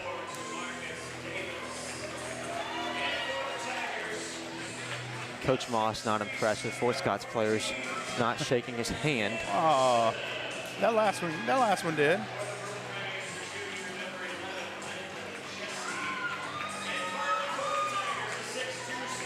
And you can see the coach of Fort Scott saying, I got you, but it's a rivalry again. Coach Moss trying to keep it cordial, but you can see the tensions already starting to rise. Yeah, you know. If you're a first-year head coach, you're just coming into this rivalry, and you don't realize that there's some, pretty genuine animosity, maybe. You start to realize the severity. There you go. Hey, maybe these guys don't like us. Not doing it for show. It's not a business. It's not just something you talk about. Don't say their name kind of thing. Yeah. Fort Scott's got a pretty healthy student section over there. You can see them in the upper right corner of your screen. Yeah. Speaking of. Yeah. Oh, yeah. We're going to need a cameraman for this one. Do my job. You get kind of addicted to sitting down. It's pretty nice. Take it for granted. Yeah. But, yeah, you see the student section. This is this game is circled on their calendar each and every year. Yeah. They showed out tonight. And you got to wonder what kind of impact that'll make going into the game. You Hopefully see none. It didn't make much in the girls' game. This crowd's definitely filled out since the start of that girls' game, too. And it's so important, again, for these Dragon boys to get off to a good start as Danny Durden controls the tip. The Dragons have it to start off. Navaratnam with it. Gives it to Durden, gets it back over the top, a lob to Durden. Can't get it to fall, just not enough air. And then beaten back down the floor. And the Dragons battling for the rebound and able to come away with it is Jamarcus Davis. And you're seeing that high intensity coming out early in this rivalry. 2 big plays under the basket, make it 3. Yeah, and no whistle on one end, and I thought it was a good no whistle, and then Jamarcus Davis pushing the issue on the other end, and he's going to earn a trip to the line. And pushing the issue is what he's done all season. And with a guy his size and his position, there hasn't been much answer from any opponent so far. No whistle that one on Dexter Williams. That's his first.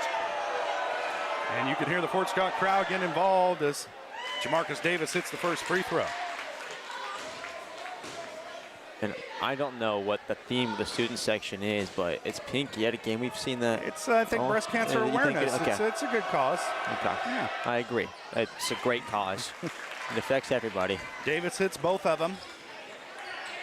The Dragons out to a 2-0 lead. Got to start somewhere. Kegler picked up by Thomas. Working off a screen, trying to get around Durden. He'll elevate in front of Thomas. Shot no good. Long rebound. Corralled by Navaratnam. He'll give it up ahead to Landon Jesse. He's going to push it down the lane. Kicks into the corner to Davis. Now back up top to Thomas. Down the lane, gives it up to Durden. Now kicks it back out. Into the corner to Navaratnam. Thought about a 3. Now back out to Thomas. The Dragons very deliberate in this possession. Thomas trying to work on Kegler on the baseline. Instead, he'll give it up to Navaratnam. Caden crosses over. Now back out to Thomas. He'll take a long 3 against the shot clock. Off the mark. Rebound comes down to Kanan Brown. And Pittsburgh having a hard time even getting inside of that perimeter. Fort Scott being very stout and defending that basket with their life early on. Williams with it. His pass deflected by Navaratnam. Almost had the steal. Couldn't haul it in. And it will stay with Fort Scott with 18 seconds on the shot clock. Pittsburgh reciprocating their aggression on defense. They jump those passing lanes so well. Fort Scott's got to be careful of that when they're coming off these off-ball screens. Kegler with it. 10 seconds on the shot clock. Thomas hurrying him up. Down the lane, he'll give it up to Williams. Now kicks it back outside. Long shot on the way from Brown. And he's good for 3. And if you're the Dragons, that's a guy you've got to stay inside of his jersey. He had 25 against you back in January. And you can't let him get started here tonight. They're going to whistle that foul on Kegler. Speaking of guys getting a start tonight, Wyatt Thomas getting a start all week. That's been a change of pace for him, and he just brings a different attitude to this team. Right? Coach Moss noticed it, and he said, hey, he's going to end up in the starting lineup, and sure enough, the next week, here he is. Great guy for Kegler to go up against. Davis into the lane, lost it, had it stripped away. Up the court. There's a foul under the bucket, and that's going to send Dexter Williams to the line.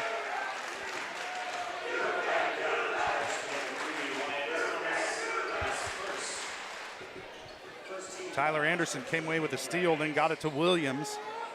They're going to call that foul on the floor, so Fort Scott going to inbound. Back to Kegler, middle of the lane, spinning, nice move, and he gets it to roll in.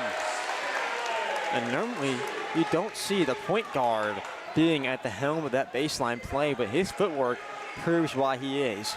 Yeah, and Thomas doesn't have much of a height advantage on him, so it's not really it doesn't stop him from going down there. Jesse in the lane, shot on the way, no good. Rebound comes down to Brown. And it's one and done for the Dragons offensively. They're not getting many offensive boards here tonight. Kegler working on Thomas, and they're going to whistle Thomas with a body foul on the floor. And if you're Dirks Kegler, I think that if you keep trying to take it to Thomas with the dribble, you might be able to get him into foul trouble, as Thomas will sit Malachi Meadows into the game for the Dragons. And as Thomas, that has to be so frustrating, picking up your second foul already in this kind of game against a point guard like Kegler. That really hurts. You wish you could take it back. Williams down the lane, nice move, and he's going to be fouled by Landon Jesse, and he'll get the continuation. And you can feel the energy in this gym, man. Yeah. And one opportunity, the coach for Fort Scott bringing it out along with the crowd. It just goes to show how much this game means to everybody in this gym. Yeah, and this is a team that had a lot of positive mojo going early in the season. They've struggled a little bit here down the stretch, and this crowd's just trying to will them to a victory as Williams hit the free throw, and it's a 6-point lead here early for Fort Scott, and this is what the Dragons don't want to do. Get in a hole to these guys. Navaratnam way off the mark with that layup. A lot of contact, no foul. The pass ahead to Williams. Nice move to get it down low by Oregon. And this is parallel to the outcome of the ladies' game, just opposite teams. Fort Scott getting momentum heavy in their favor right now.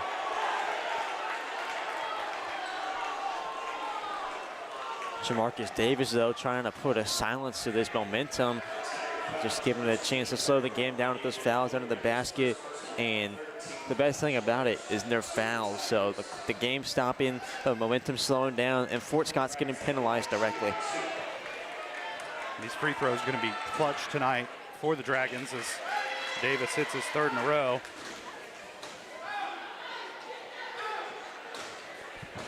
And that's one way to get going at the start of a basketball game, is making those free throws. That makes you reassured that your shot is working that night.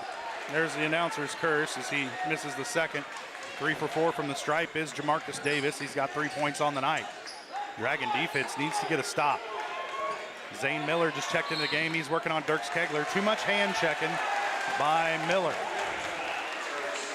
This game getting called pretty tight so far. Not what you want to see in a rivalry game like this, where emotions are going to be flaring. You just got to step back, play defense with your feet and not with your hands if you're Zane Miller.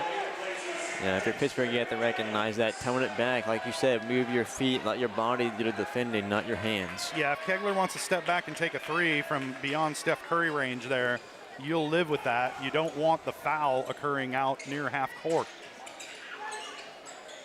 Kegler with it, guarded by Navaratnam, trying to back him down. Now he'll kick it back outside to Drayden Marlowe.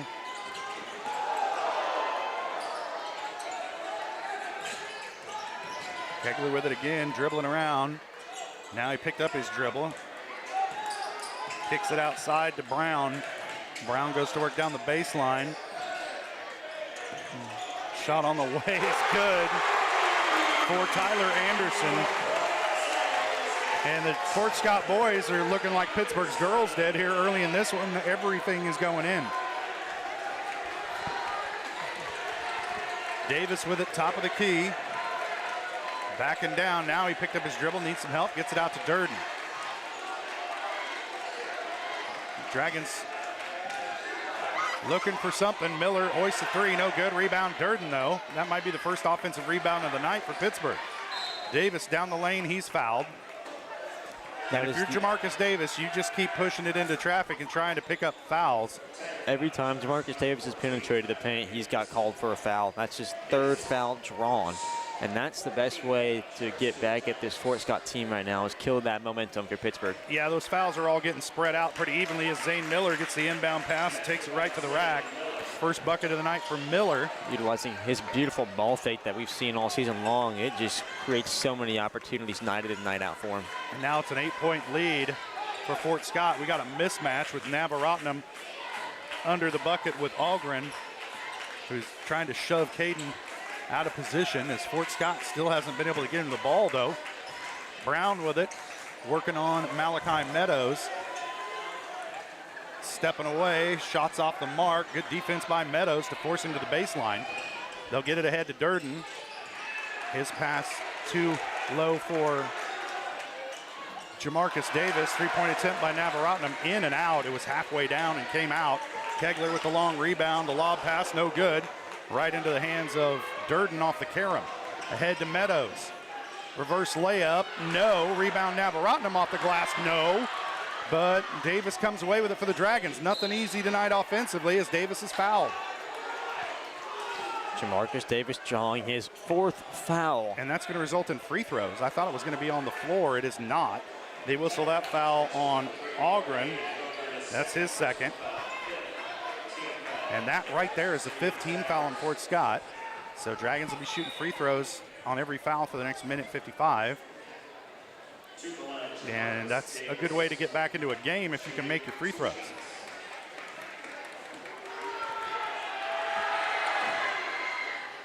Oh, that one rolls off.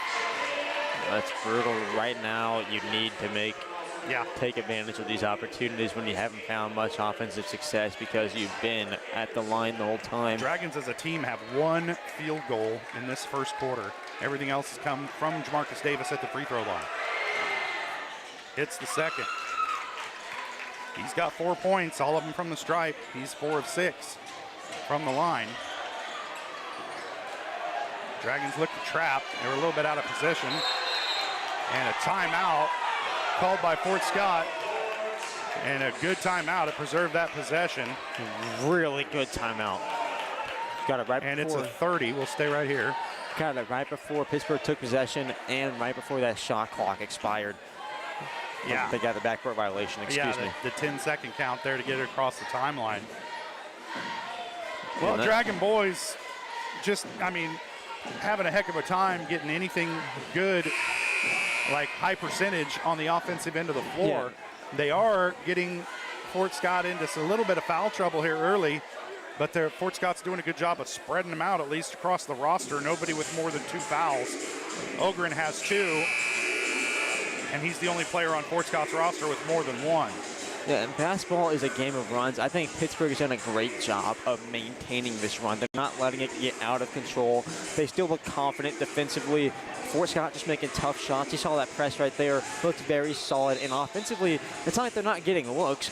They're just getting free opportunity they have to take advantage of. Yeah, Fort Scott's just got a real tough mix of talent because you've got Kegler and Brown who can get to the bucket pretty much at will. And then you've got several guys who can hit that shot from beyond the arc. Here, we'll see that right now as Williams is going to take it, doesn't hit it. Davis comes away with the rebound for the Dragons. He's going to push. His shot blocked from behind. Williams was trailing the play, kicks it back out, and Fort Scott going to set up in the half court. Not for long, as another Drayden long Marlowe. 3.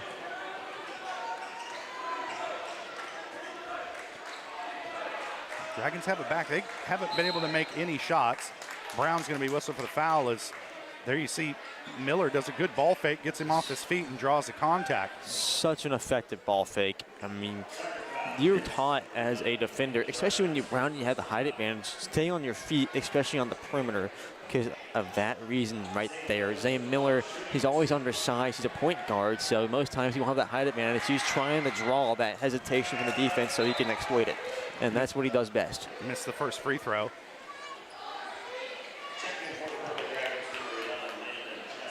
Landon Jesse into the game. Navaratnam gets a breather. And here again, Pittsburgh just having to take advantage of these free opportunities Fort Scott's get to them all first quarter. Miller comes away empty, 0 for 2 from the stripe. He's got 2 points. Tipped out of bounds, it'll be Tiger basketball. Brown will sit, and Tyler Anderson into the game. Yeah, Brown with 2 fouls in this first quarter. That's huge for Pittsburgh defensively, getting rid of a scoring threat for a little while. Kegler working out of the trap. He gets it away to Williams. Back down low, a little miscommunication. And that one's thrown out of bounds. That was Jax Armstrong. Yeah, Fort Scott getting sped up there. Once you realize that pace of play, they don't seem too comfortable. They're just getting kind of lucky at the shots going, and Pittsburgh's got to stay disciplined. And it's once it gets out of Kegler's hands, things get a little more dicey.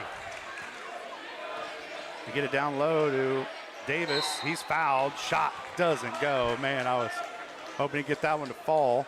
That foul's going to go against Tyler Anderson. That's his second. And you know what that is? Jamarcus Davis's 5th foul drawn in the first quarter alone. You saw Pittsburgh drew up a play for him to get on the block one-on-one. He's the one going to the bucket. And we said Tuesday night, the more aggressive player, the more aggressive team normally gets rewarded with the fouls. And Jamarcus Davis takes full advantage of that message. Brown back into the game for Fort Scott. Williams will sit.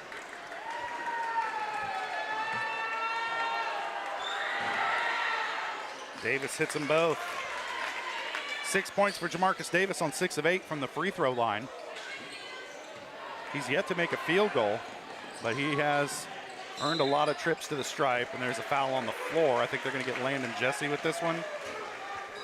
And Zay Miller saying why. You know, you don't need to be so aggressive. Well, he wasn't. He just happened to be there, and Kegler more collided with him than anything, and Landon Jesse better not have an overdue library book because he's not getting away with anything. No, that's his 2nd foul, and what that does, that's Pittsburgh's 15th foul, so you get one of their more effective, if not most effective, free throw shooters at the line.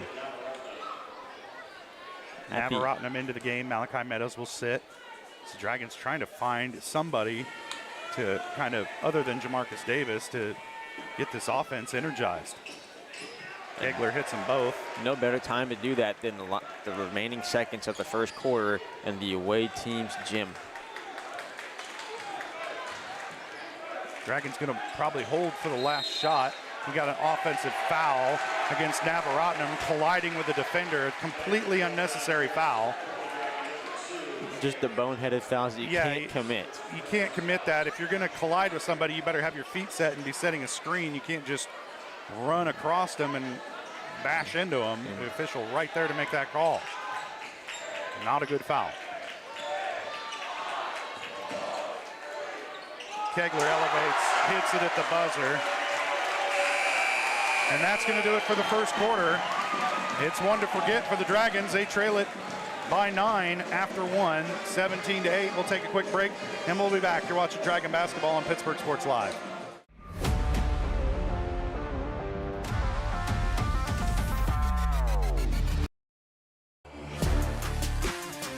At GN Bank, we're your neighbor. We see you at the store.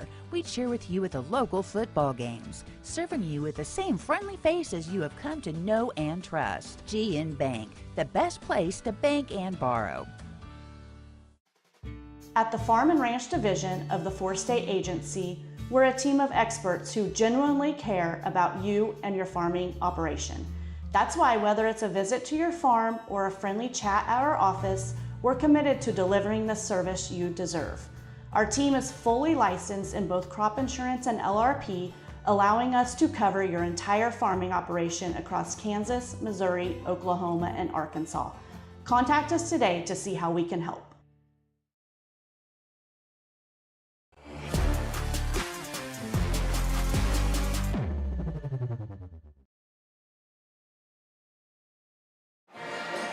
Welcome back to Fort Scott High School, the Tiger Dome.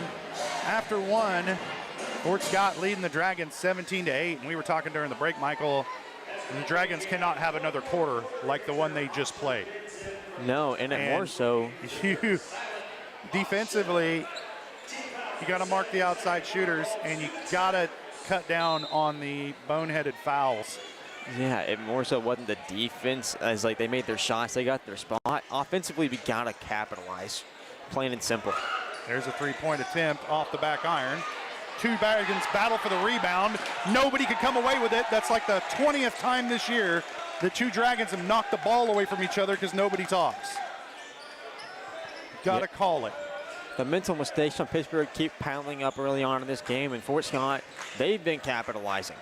Brown driving baseline, elevates, shot no good. Rebound, Kegler. His putback is good and the foul, and I'll bet they get Landon Jesse with this one. And you're seeing the energy in this gym just doesn't get any quieter. If anything, it's just piling on right now. The Fort Scott fans are loving this, especially after the loss for the ladies' game.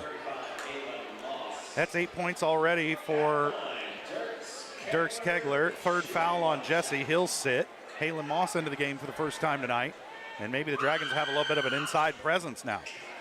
Kegler hits the free throw because, of course, he did. 12-point ball game at this point. You got to hope that Pittsburgh can find an answer soon. Miller fakes the three in the corner. Get it out top to Navaratnam. Swings around to Davis. Down low to Moss. Working down low in the middle of the lane. Shot is good. Right to work goes Halen Moss. He's got his first bucket of the game. The lead is 10.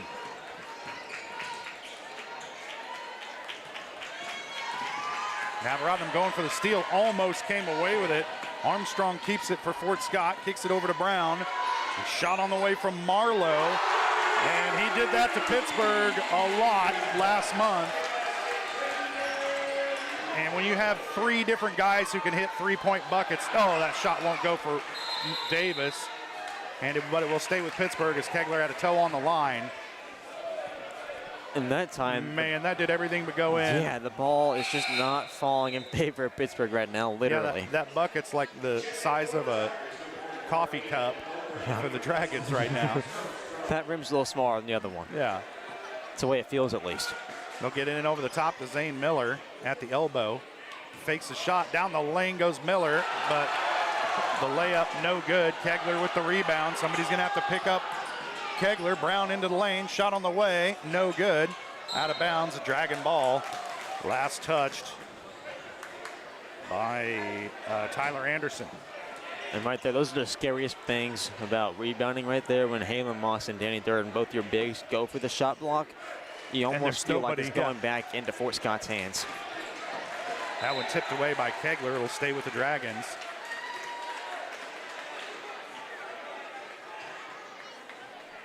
And when you're playing against tight perimeter defense and you're the receiver, you got to go towards the passer to try and shorten the pass rather than fading away from him and creating more of an opportunity for the defender. Miller trying to get it to Navaratnam, couldn't handle the pass. It comes away to Marlowe. Now Fort Scott looking to push. Ahead to Anderson. Kegler open for three, he's going to take it. Off the iron, no good, rebound Moss. Another good way to counter tight defense off the ball is back cuts, and you see Navaratnam right there trying to do that, just unable to get in his hands last possession. That was a tricky bounce pass. Marlowe with the rebound over Moss. Just got good position. And he's open for three. Oh my gosh, Dragons dodged a bullet there. As Durden got out there enough to affect that shot. 5:22 to play first half. Pittsburgh trailing by 13. Gonna have to generate some offense. And there goes Jamarcus Davis down the lane. Can't get it to fall. Moss a little late rotating over. Oh, can't get the dunk either. Gets it back.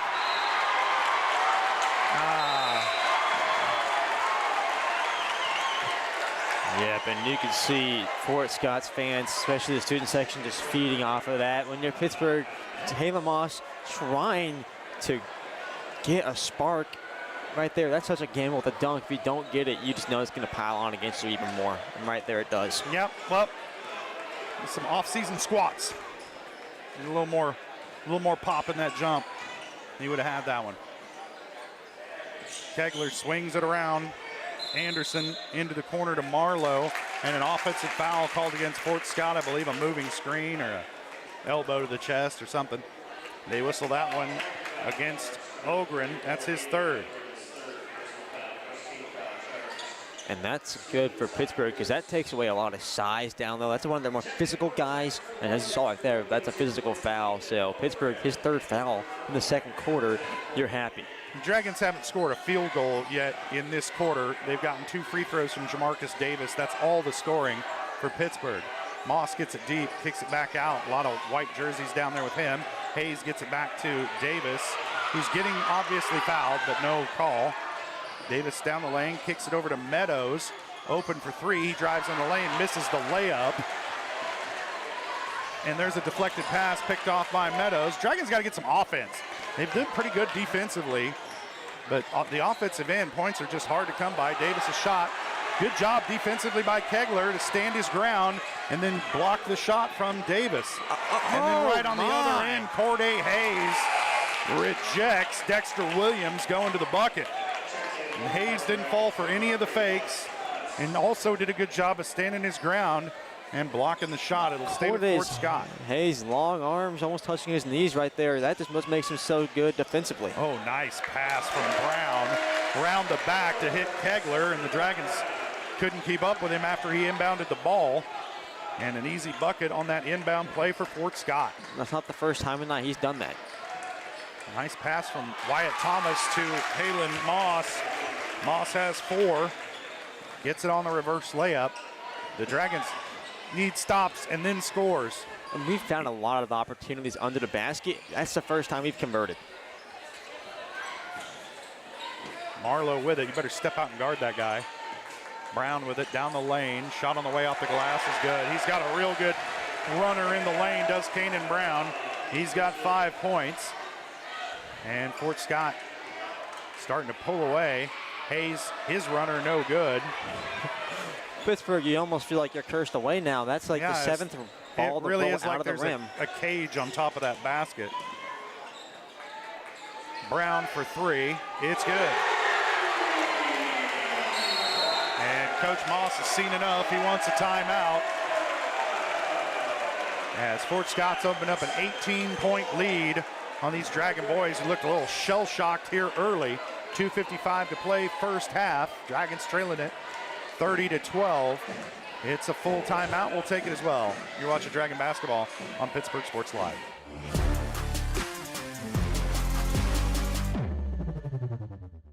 Nothing says luxury like a Lincoln. Take advantage of 0% financing for 66 months right now on the all-new Lincoln Navigator. Come see us today at Mike Carpino Family of Ford Lincoln Dealerships, Columbus, Parsons, Pittsburgh. Having the right financial partner can make all the difference. Community National Bank and Trust believes banking should do more than just hold your money. We support your goals, simplify your day-to-day, and give you room to grow with quality banking services. Withdraw, transfer, invest, apply for loans, and talk with our banking professionals online, over the phone, or in person. Let Community National Bank and Trust help you build a banking experience that works for you. Community National Bank and Trust, equal housing lender and member FDIC. At GN Bank, we're your neighbor. We see you at the store. We cheer with you at the local football games, serving you with the same friendly faces you have come to know and trust. GN Bank, the best place to bank and borrow. Whether you're trying to make the most of the next harvest, navigating a changing business landscape, or planning for the next chapter in your life, the professionals at Prime Accounting Solutions are here to help. With 10 locations, Prime Accounting offers convenient, friendly accounting and tax services at a fair price. Payroll, bookkeeping, business planning, personal tax filing, and more. And now Prime is the place to go for insurance. To find a location near you, go to primeaccounting.net.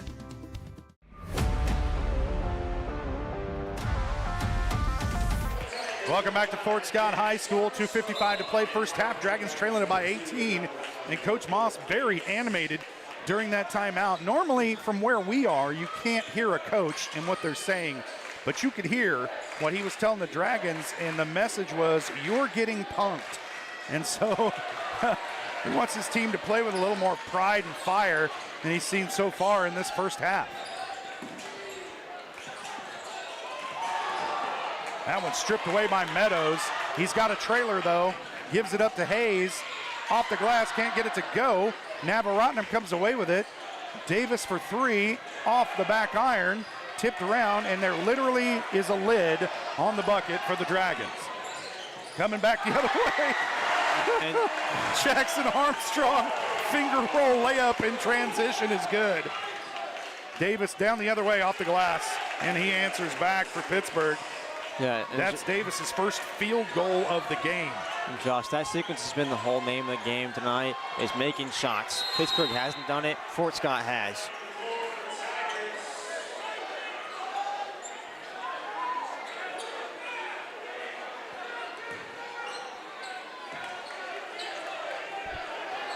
That 30-second timeout, Fort Scott to preserve the possession because the arrow favored the Dragons.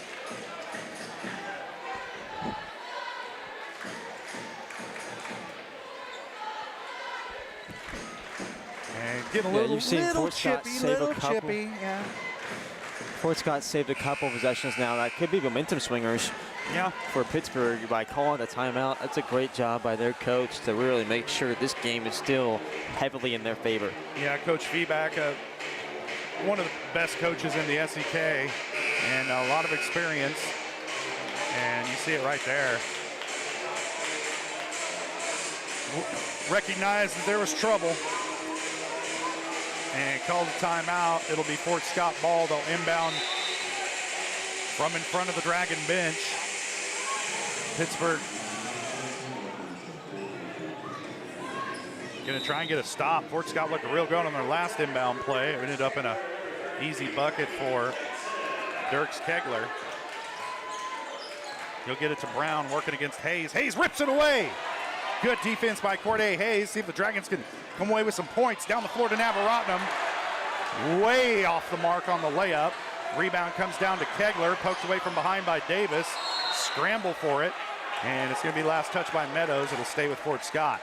And I was telling you of a break, the scoreboard doesn't reflect it, but I think the defense hasn't been the issue. It's simply that finishing Fort Scott on the offensive has end. made every shot no matter what. Yeah, everything they throw up, the everything they've thrown up has gone down. And the Dragons can't get anything to fall here early. The Dragons have dominated the turnover battle. They've done a much more grittier brand of basketball. It just hasn't paid off yet. And as long as, like, if the basketball gods are favoring Fort Scott, they're going to be real hard to stop. There's a held ball, and it'll go to the Dragons. Good job by Durden getting in there into Marlowe before he could get the ball up above his waist. Another turnover by Pittsburgh defensively. Can you answer offensively? You need it. Almost threw it away, but Navaratnam able to get a hand on it. Kicks it out to Hayes. Now back to Davis. Into the lane. Almost walked with it. Into the corner to Navaratnam. Three-pointer for Caden. And there's that spark you want. If you're Pittsburgh, you got to build off it now with 50 seconds left in this half. Give yourself something to work with going into the second. And get another bucket. There's Durden with the block. Meadows comes away with it, gives it up to Navaratnam ahead to Hayes. Not a good pass. And then Hayes throws it away. One bad pass begets another bad pass, and the Dragons turn it right back over. Just sped themselves up too much offensively. And just got too ahead of themselves, almost too excited to make this a ball game again. And just the worst possible outcome, but Corday Hayes. Hayes will sit Zane Miller back into the game for the Dragons. Hayes done a great job defensively. I don't know that I wouldn't leave Corday Hayes in for this defensive possession, because he's a better defensive matchup, I think, for the Dragons than Zane Miller is in this situation. As Miller's trying to stop Brown, he's got about 6 inches on Miller. They're putting the pressure on Kegler up top. Trying to get it down low to Marlowe, they do, and there you go. And a size advantage for Marlowe going up against Navaratnam down low. 5 points for Marlowe. Offensive foul whistled against Jamarcus Davis. No. Now he's calling it a block. You don't usually see an official change their mind like that. Signal charge and then signal block. And that'll send Jamarcus Davis to the line to shoot 2. He almost waited for the coach's reaction to see what he wanted to call. And as soon as the whole gym reacted for a charge, he said block. Psych. That foul goes against Jax Armstrong. That's his first. Jamarcus Davis. Not a lot of fouls called in the second quarter. Just 3 fouls total this entire quarter. Davis gets the first one.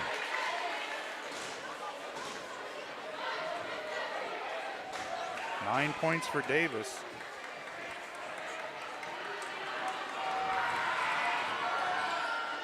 Second one, no good. Rebound, Durden, though. But he loses it. It comes away to Brown. Heave at the buzzer. Oh! And that'll do it for the first half. At the break, Dragons trail at 34-18. We'll step away for a quick break, and we'll be back with the GN Bank Halftime Show. You're watching Dragon Basketball on Pittsburgh Sports Live.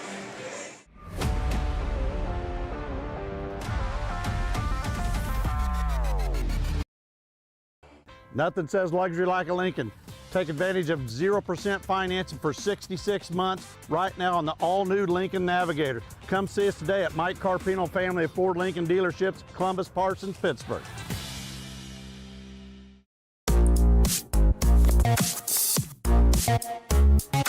Hold on.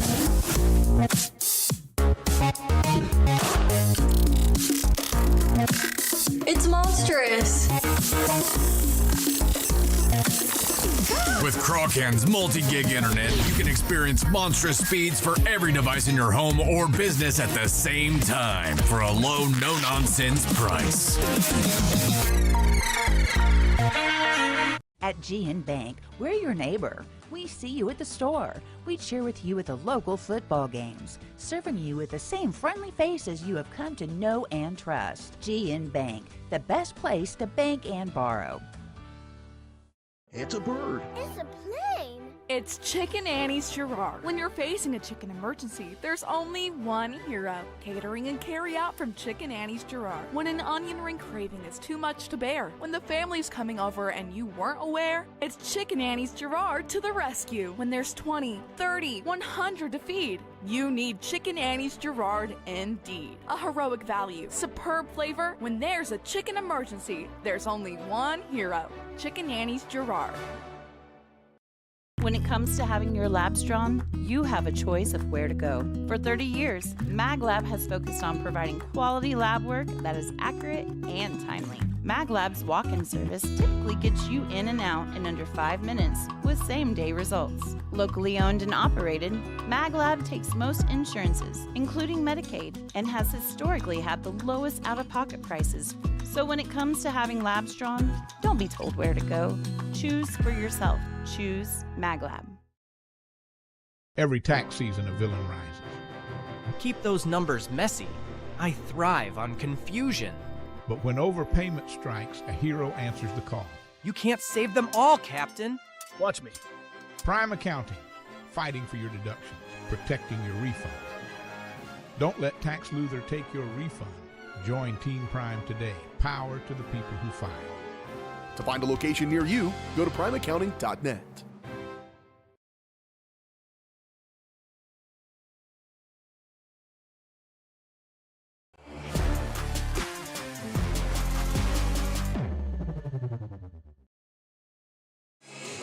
Welcome back to Fort Scott High School. At the half, the Dragon Boys trailing the Fort Scott Tigers 34-18. This is the GN Bank halftime show brought to you by GN Bank, where they've been providing customers with the highest quality financial services for more than 100 years.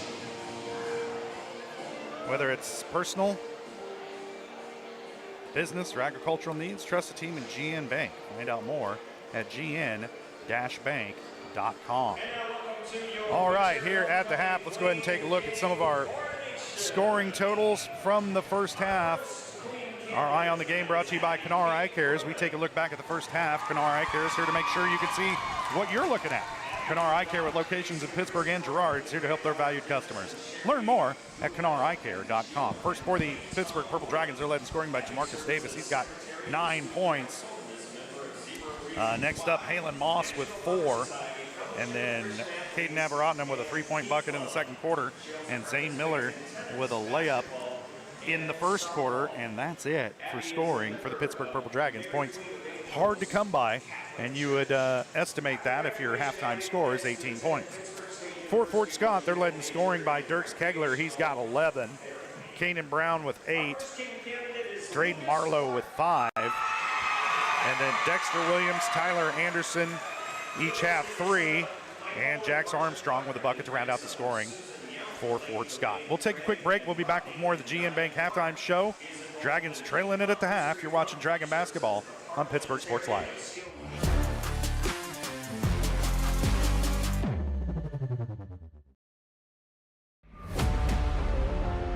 Thanks to your support, Kanar Eye Care has expanded. With double the space, they offer more exam rooms, larger optical selection, and extended hours to fit your schedule. And with the latest technology, they can quickly diagnose any eye-related issues. All patients are welcome at Kanar Eye Care, the clear choice for your family's vision.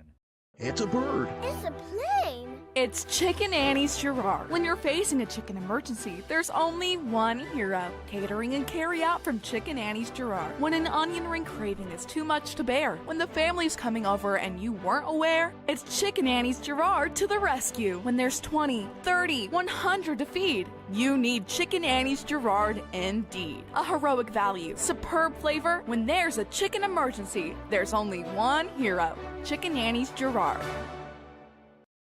Having the right financial partner can make all the difference. Community National Bank and Trust believes banking should do more than just hold your money. We support your goals, simplify your day-to-day, and give you room to grow with quality banking services. Withdraw, transfer, invest, apply for loans, and talk with our banking professionals online, over the phone, or in person. Let Community National Bank and Trust help you build a banking experience that works for you. Community National Bank and Trust, equal housing lender and member FDIC.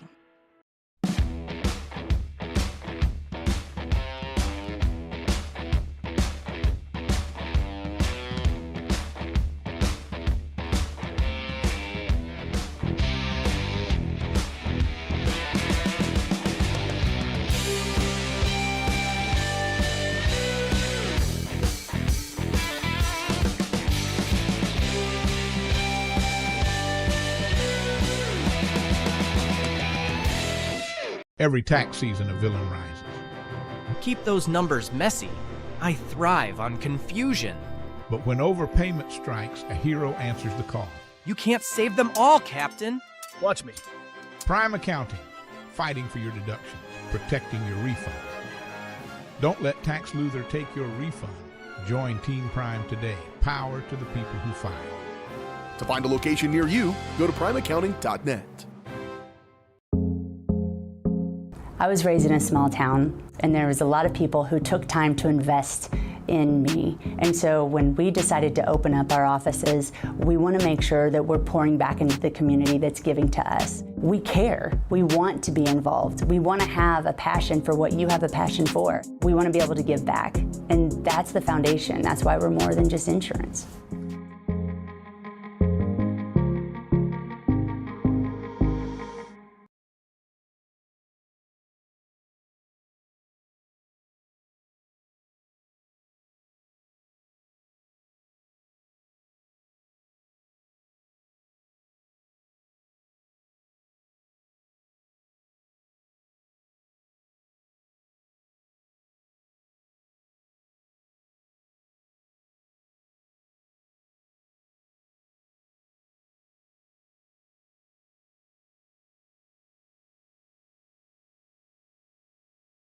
Nothing says luxury like a Lincoln.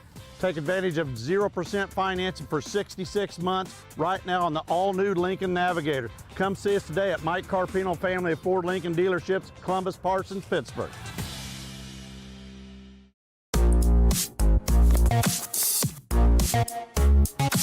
Hold on.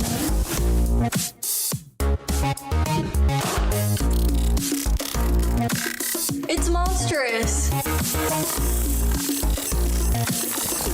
With Crawcan's multi-gig internet, you can experience monstrous speeds for every device in your home or business at the same time for a low, no-nonsense price.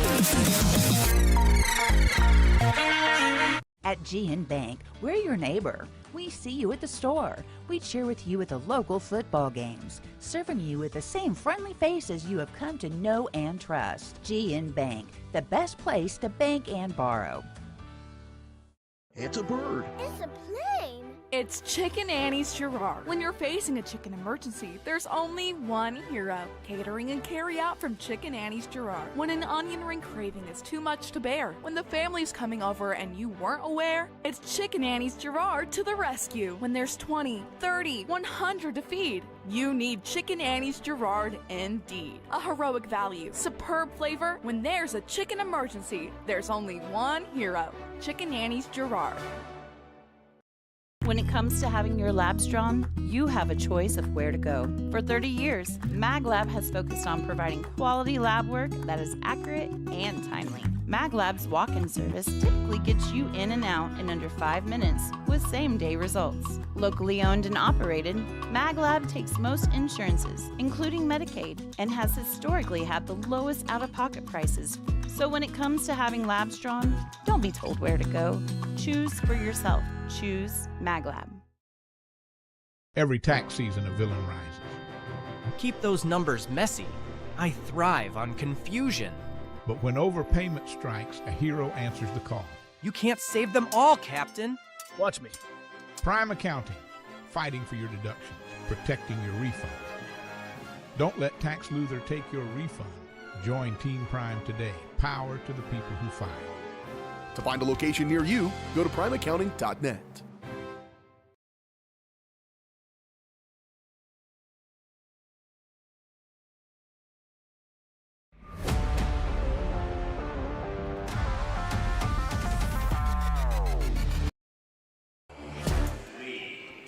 Welcome back to Fort Scott High School. We're at the half. Just so happens to be homecoming night here in Fort Scott, so it's going to be a little protracted halftime. We're going to find out who the homecoming queen is. Exciting. You got any money on this? Nope. Huh.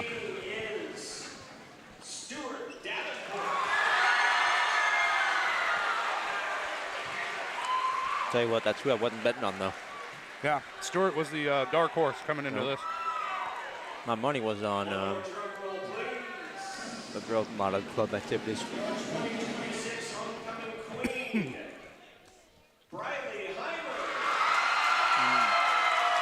A couple. Well, have walked out together. Yeah. You don't always see that.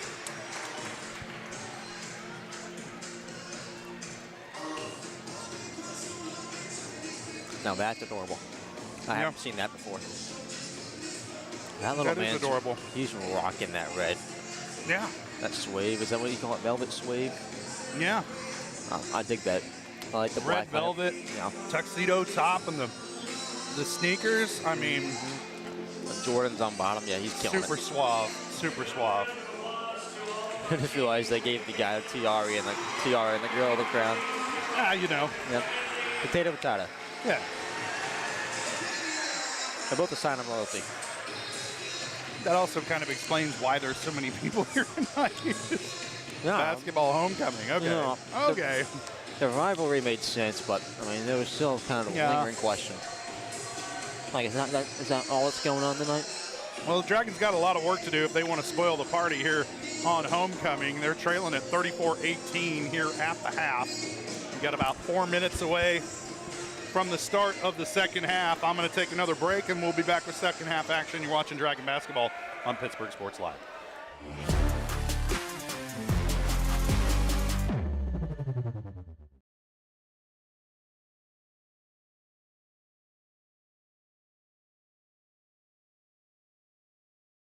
Every tax season, a villain rises. Keep those numbers messy. I thrive on confusion. But when overpayment strikes, a hero answers the call. You can't save them all, Captain. Watch me. Prime Accounting, fighting for your deductions, protecting your refund. Don't let Tax Luther take your refund. Join Team Prime today. Power to the people who file. To find a location near you, go to primeaccounting.net. At the Farm and Ranch Division of the Four-State Agency, we're a team of experts who genuinely care about you and your farming operation. That's why whether it's a visit to your farm or a friendly chat at our office, we're committed to delivering the service you deserve. Our team is fully licensed in both crop insurance and LRP, allowing us to cover your entire farming operation across Kansas, Missouri, Oklahoma, and Arkansas. Contact us today to see how we can help. Selling equipment can be a hassle. Whether you're needing to replace an old tractor or you're finally getting to retire, the time and energy needed to clean, prep, promote, and sell seems daunting. That's why you need Tyler Jackman and Big Iron Auctions. From one piece to the whole farm, Big Iron Auctions can deliver your items to more than 750,000 registered bidders. Call Tyler Jackman at 620-404-8115 or learn more at BigIronAuctions.com. From the phone call to the service call, Roto-Rooter is there with fast and reliable sewer and drain service. From repair and replacement to septic and grease trap pumping, Roto-Rooter is here for you. With video inspections, Roto-Rooter can identify the exact issue to get the repair done quickly and correctly. Complete sewer line repairs or replacements, Roto-Rooter has you covered. Serving Crawford, Bourbon, and Cherokee counties, Roto-Rooter, 620-231-5630. Nothing says luxury like a Lincoln. Take advantage of 0% financing for 66 months right now on the all-new Lincoln Navigator. Come see us today at Mike Carpino Family of Ford Lincoln Dealerships, Columbus, Parsons, Pittsburgh.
Welcome back to Fort Scott High School. You missed our off-air horror stories about getting stepped on by cleats. Good times. Yeah. I think we need like a podcast of all the stuff we talk about during the breaks. Well, half the stuff we talk about during the breaks. Yeah. Probably At wise the that half, way. Dragons trailing Fort Scott 34-18, as you can plainly see there on your screen. We're getting set for the second half.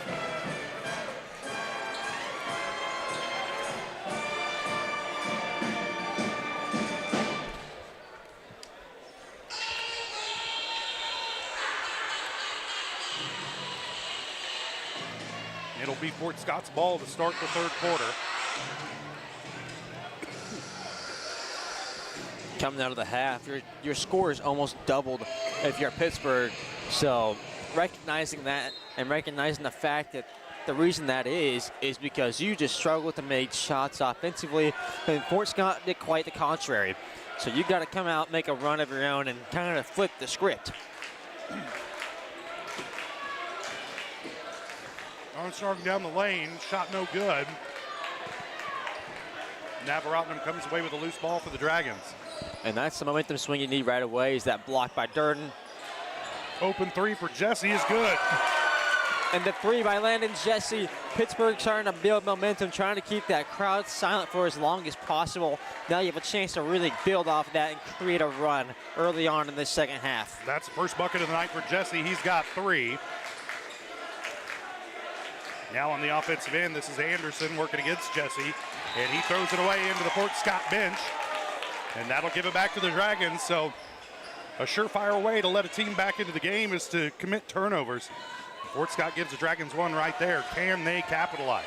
First possession block, second possession throw away by the offense. Pittsburgh needs to capitalize.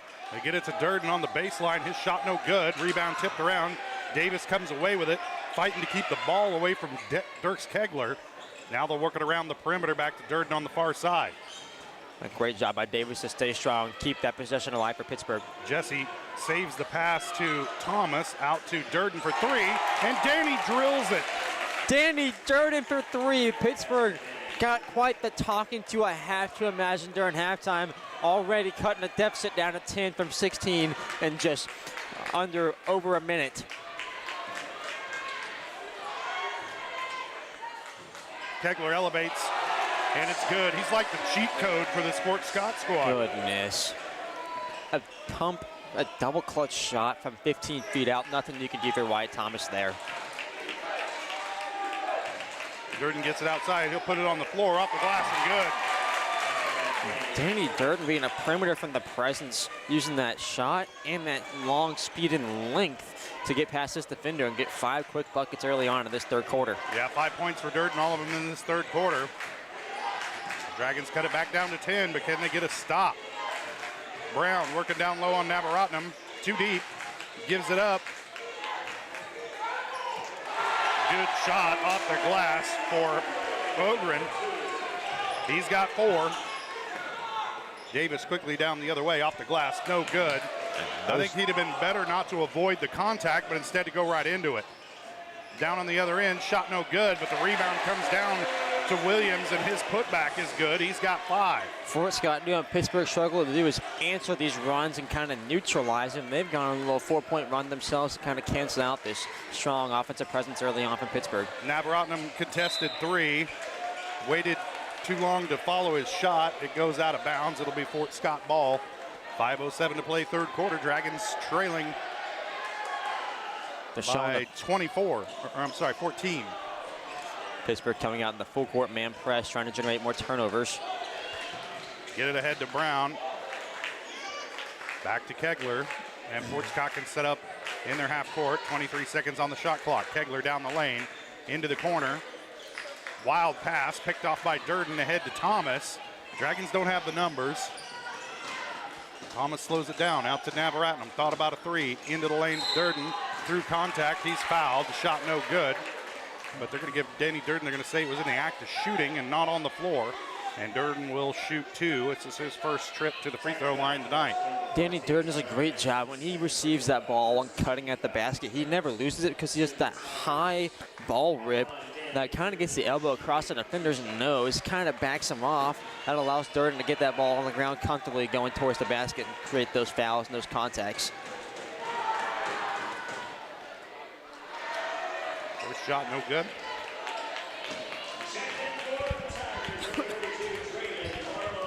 But yet again, it's kind of been the name of the game. Pittsburgh and Fort Scott capitalizing on their opportunities offensively. Fort Scott done a much better job with that than Pittsburgh. Thomas and Navaratnam sit. Miller and Meadows back into the game for Pittsburgh. Second shot off the mark. Durden with his own rebound, and the putback is good. That's 7 points for Durden. It's a great way to make up for 2 missed free throws. Go back and just get the rebound and make the layup. Kegler guarded by Meadows. They get it into the corner to Brown. Picked up by Durden. Back up top to Kegler. As the Dragons continue to shuffle this defensive lineup to find somebody who can stay in front of Kegler, and then also somebody who can stay in front of Brown. Marlowe also in the game as Jesse picks him up. The shot no good, rebound. Jamarcus Davis. Davis looking to push for the Dragons. Into the lane, stepping through off the glass, it's good. And Jamarcus Davis letting them know, flexing those biceps, saying, I'm here. The presence is still known down low. Jamarcus Davis been living there all night. This lead's cut to 10. Pittsburgh's got a chance to spark some life. Can they get a stop and get this lead under 10? Kegler working down low, getting on, backing Meadows down, turnaround jumper, no good.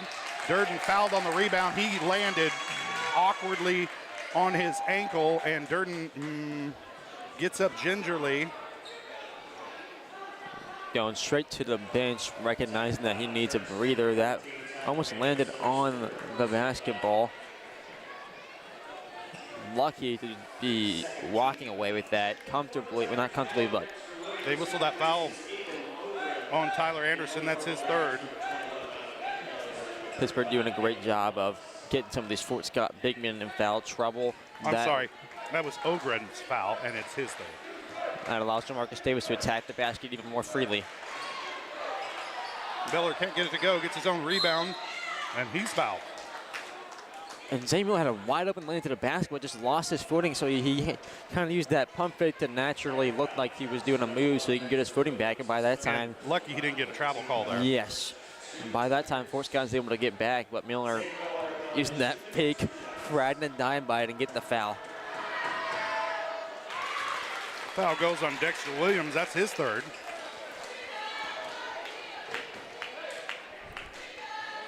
And Miller makes the first free throw. I'm glad you were watching. Kayla Moss trying to get that height advantage, size, and exchange of Danny Durden. Second shot no good from Miller. Rebound comes down to Fort Scott. Kegler will handle it up the floor for the Tigers. And Fort Scott will take a timeout. It's a full. We'll take it as well. 3:12 to play, third quarter. Dragons trailing it by 9, 40-31. We'll take a quick break. We'll be back. You're watching Dragon Basketball on Pittsburgh Sports Live.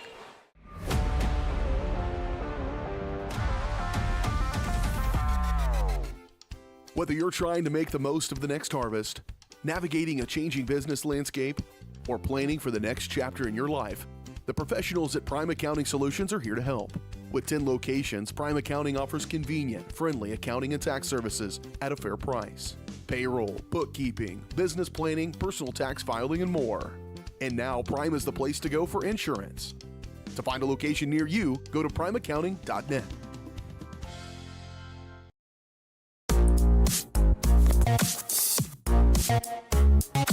Hold on.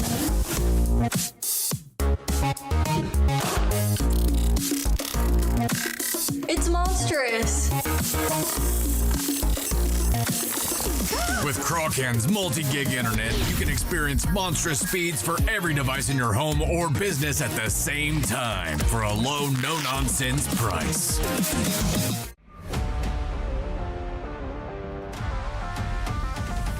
They're digging it. Welcome back to Fort Scott High School. 3:12 to play, third quarter. Dragons have cut the lead to 9. Fort Scott with the ball coming out of the timeout. Anderson gets it into Kegler. Meadows picks Kegler up.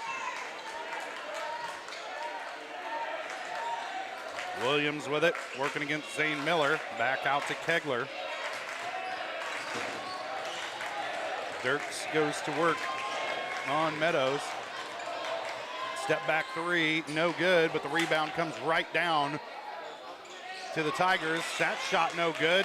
Jesse with the rebound for the Dragons. He'll push it up the floor. Landon Jesse straight to the rack, off the glass, and good. Good to see Jesse being aggressive. He's got 5 points, and the Dragons have cut the lead to 7. 2.5 to play, third quarter. Great job by Landon Jesse to capitalize off the missed shot and contribute to the scoring column right away. That cuts the lead to 7, and momentum is ever more so piling in your favor. And he's handling the ball up the floor. Nobody stepped in to stop him. He's like, okay, I'll just take this all the way then, and finished with the layup. Brown gets it down low.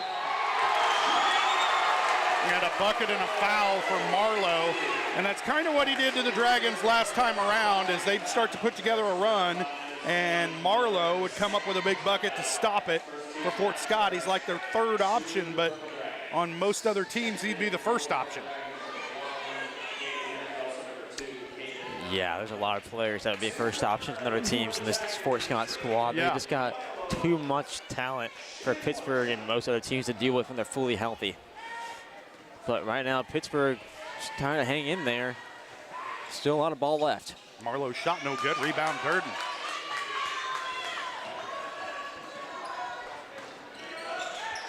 Davis with it now on the offensive end. He'll give it up to Navaratnam. Into the corner to Meadows.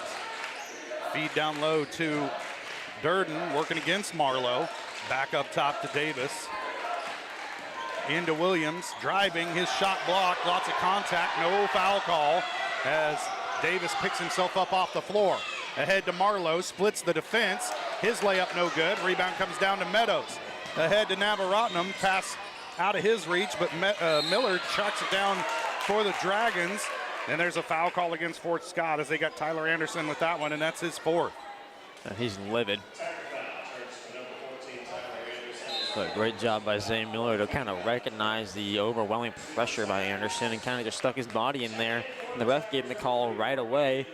And Ogren will check back into the game as Anderson sits with 4 fouls. Ogren has 3.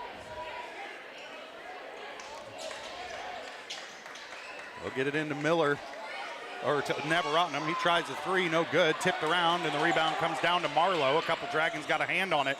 Nobody could secure it. And now on the offensive end is Brown, driving into the lane, another little runner, and that's his shot, and he drops it. Brown, you can put as much body on him as you want. He's going to make it. It kind of feels like no matter what. 10 points for Brown, and the Dragons looking for an answer here, trailing by 11. Navaratnam thought about a three, puts it on the floor, picks up his dribble, kicks it over to Meadows down the lane, throws it out between Miller and Navaratnam, and Caden will track it down. Back up top to Davis. 12 seconds on the shot clock. Davis going to work against Williams. Spin into the lane. Fadeaway jumper is good. Just nursed that one right over the rim, the front edge. And the Dragons cut the lead back down to 9, but got to keep getting stops if you're Pittsburgh. Yeah, and that's hard to do against this Fort Scott team because they've got 3 legit scorers out there on the floor right now.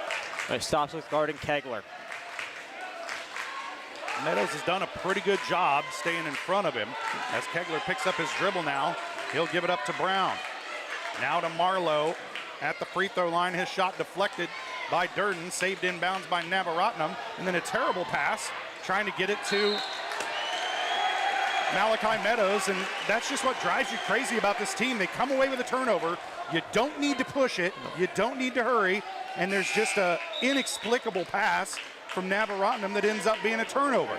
Yeah, and all you had to do was just slow down and dribble the ball up the floor. One of the biggest head-scratching passes I've seen today. He kind of just ballooned it to some sort of vicinity of the court, and of course it lands up in Fort Scott's possession. Throw it to a general area code. Pass deflected, but off of a foot of a Pittsburgh defender. It'll stay with Fort Scott off the kick ball. Williams trying to sneak a little bounce pass into Marlowe, and the Dragons got a foot in there. And 2.4 seconds of out-of-bounds play under the baseline. You have to imagine it's going to be a quick shot, preferably around the basket if it's Fort Scott. Brown working against Hayes. There's a lot of contact there. Marlowe's shot blocked. Heaved by Davis at the buzzer, no good. And after 3, the Dragons trail it by 9, 44-35. We'll take a quick break and we'll be back. You're watching Dragon Basketball on Pittsburgh Sports Live.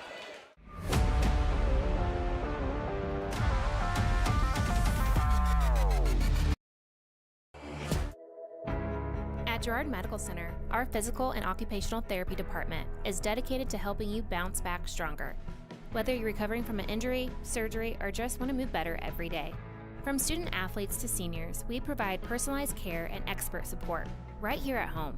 To learn more about our therapy department and our other services, visit GirardMedicalCenter.com, a proud supporter of the Girard Trojans and your hometown team for health and healing. Rooted in rural, focused on you. Having the right financial partner can make all the difference. Community National Bank and Trust believes banking should do more than just hold your money.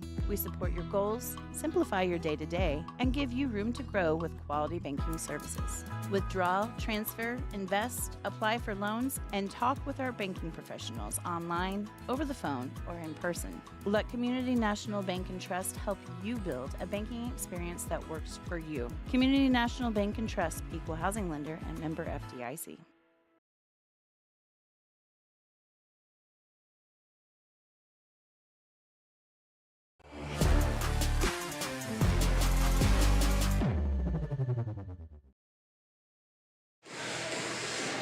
Welcome back to Fort Scott.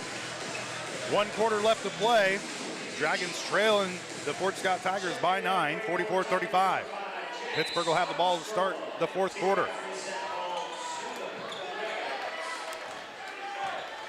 Davis with it up top. Gets it to Durden at the elbow. Looking for a cutter. He'll kick it back out to Davis. Gets Williams off his feet. To the bucket, off the glass, and good for Jamarcus Davis. Every single cut, every single step Jamarcus Davis makes towards that basket with intent. Every single step he made right there gave him that much more spacing around the rim, and he used it very well. Brown fakes the shot, now drives down the lane. Hayes rotates over way too late, and the shot is good for Brown and the foul.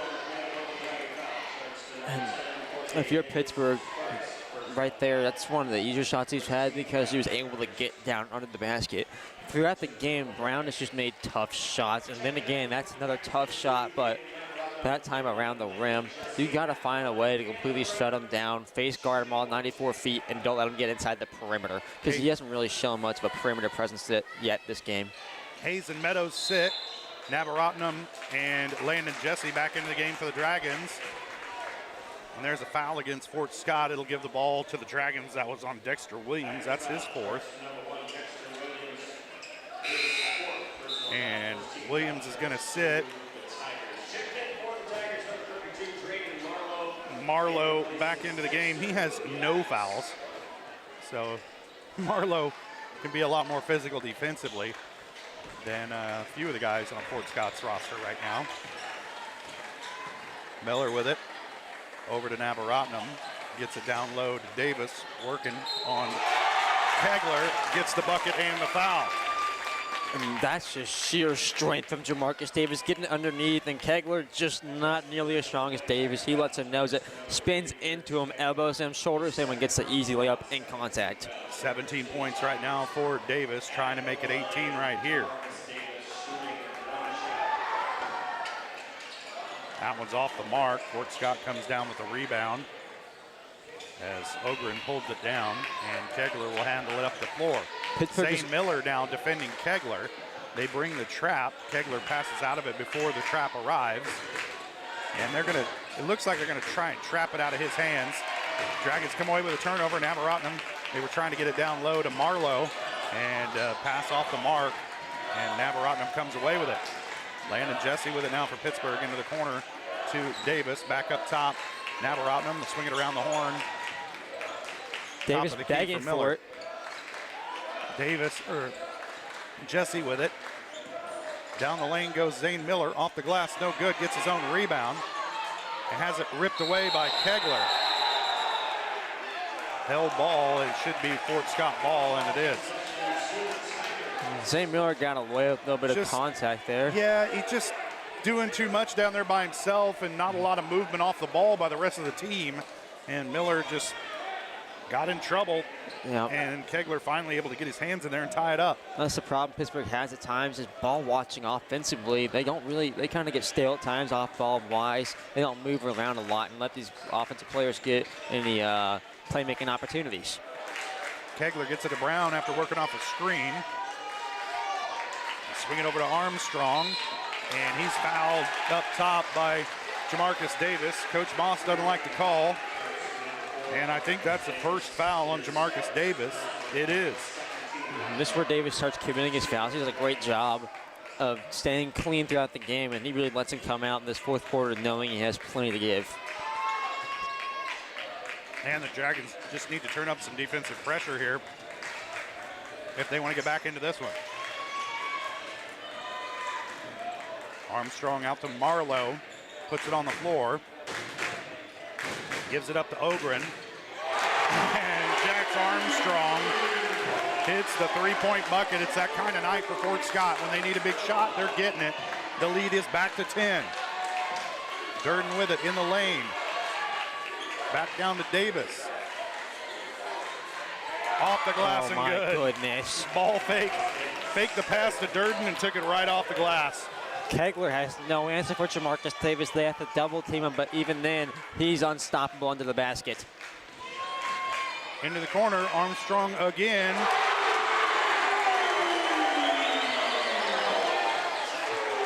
Armstrong, the unsung hero. Pittsburgh just unable to get a hand on any of these outside shooters for Fort Scott tonight. Well, if you're wearing a white jersey, apparently you can make three-pointers. Davis answers back, but the Dragons not in a position to trade buckets. A great answer by Jamarcus Davis. Pittsburgh, you have to get a run. Kegler's runner no good. Rebound Davis. He's going to push the issue ahead to Landon Jesse. Pass too far out in front of him. Davis over to Miller, fakes the three. Down the lane, ball fake, bucket, and the foul. Huge layup by Zane Miller going through contact. That should be his fourth or fifth foul, taking it right to the big man. You got a chance to cut it back to 7. What Pittsburgh has struggled with is getting past that 6 or 7 point mark. They haven't been able to make it a 1 or 2 possession game. Fouls on Ogren, that's his 4th. So there's 3 players now for Fort Scott playing with 4 fouls. And if you're the Dragons, you keep taking it to the rack. Get into that bench and see if you can chip away at this lead against some reserve players. Zane Miller got a serious chance to make it close to a one-possession game right now. This is the closest it's been in a while. Pittsburgh has momentum on their side. Build off of it. 6 points for Miller. Dragons trailing by 5.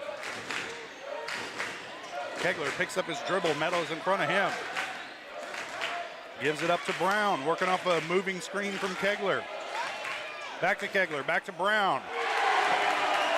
Nobody in the lane for the Dragons, and Brown gets the bucket. And Brown is doing a great job of using his size to get open and had that sealed off moment for the cut. Durden thought about a 3. Cross court to Jesse. He'll take the 3. Off the mark. Needs to follow his shot. Davis with the rebound and the putback.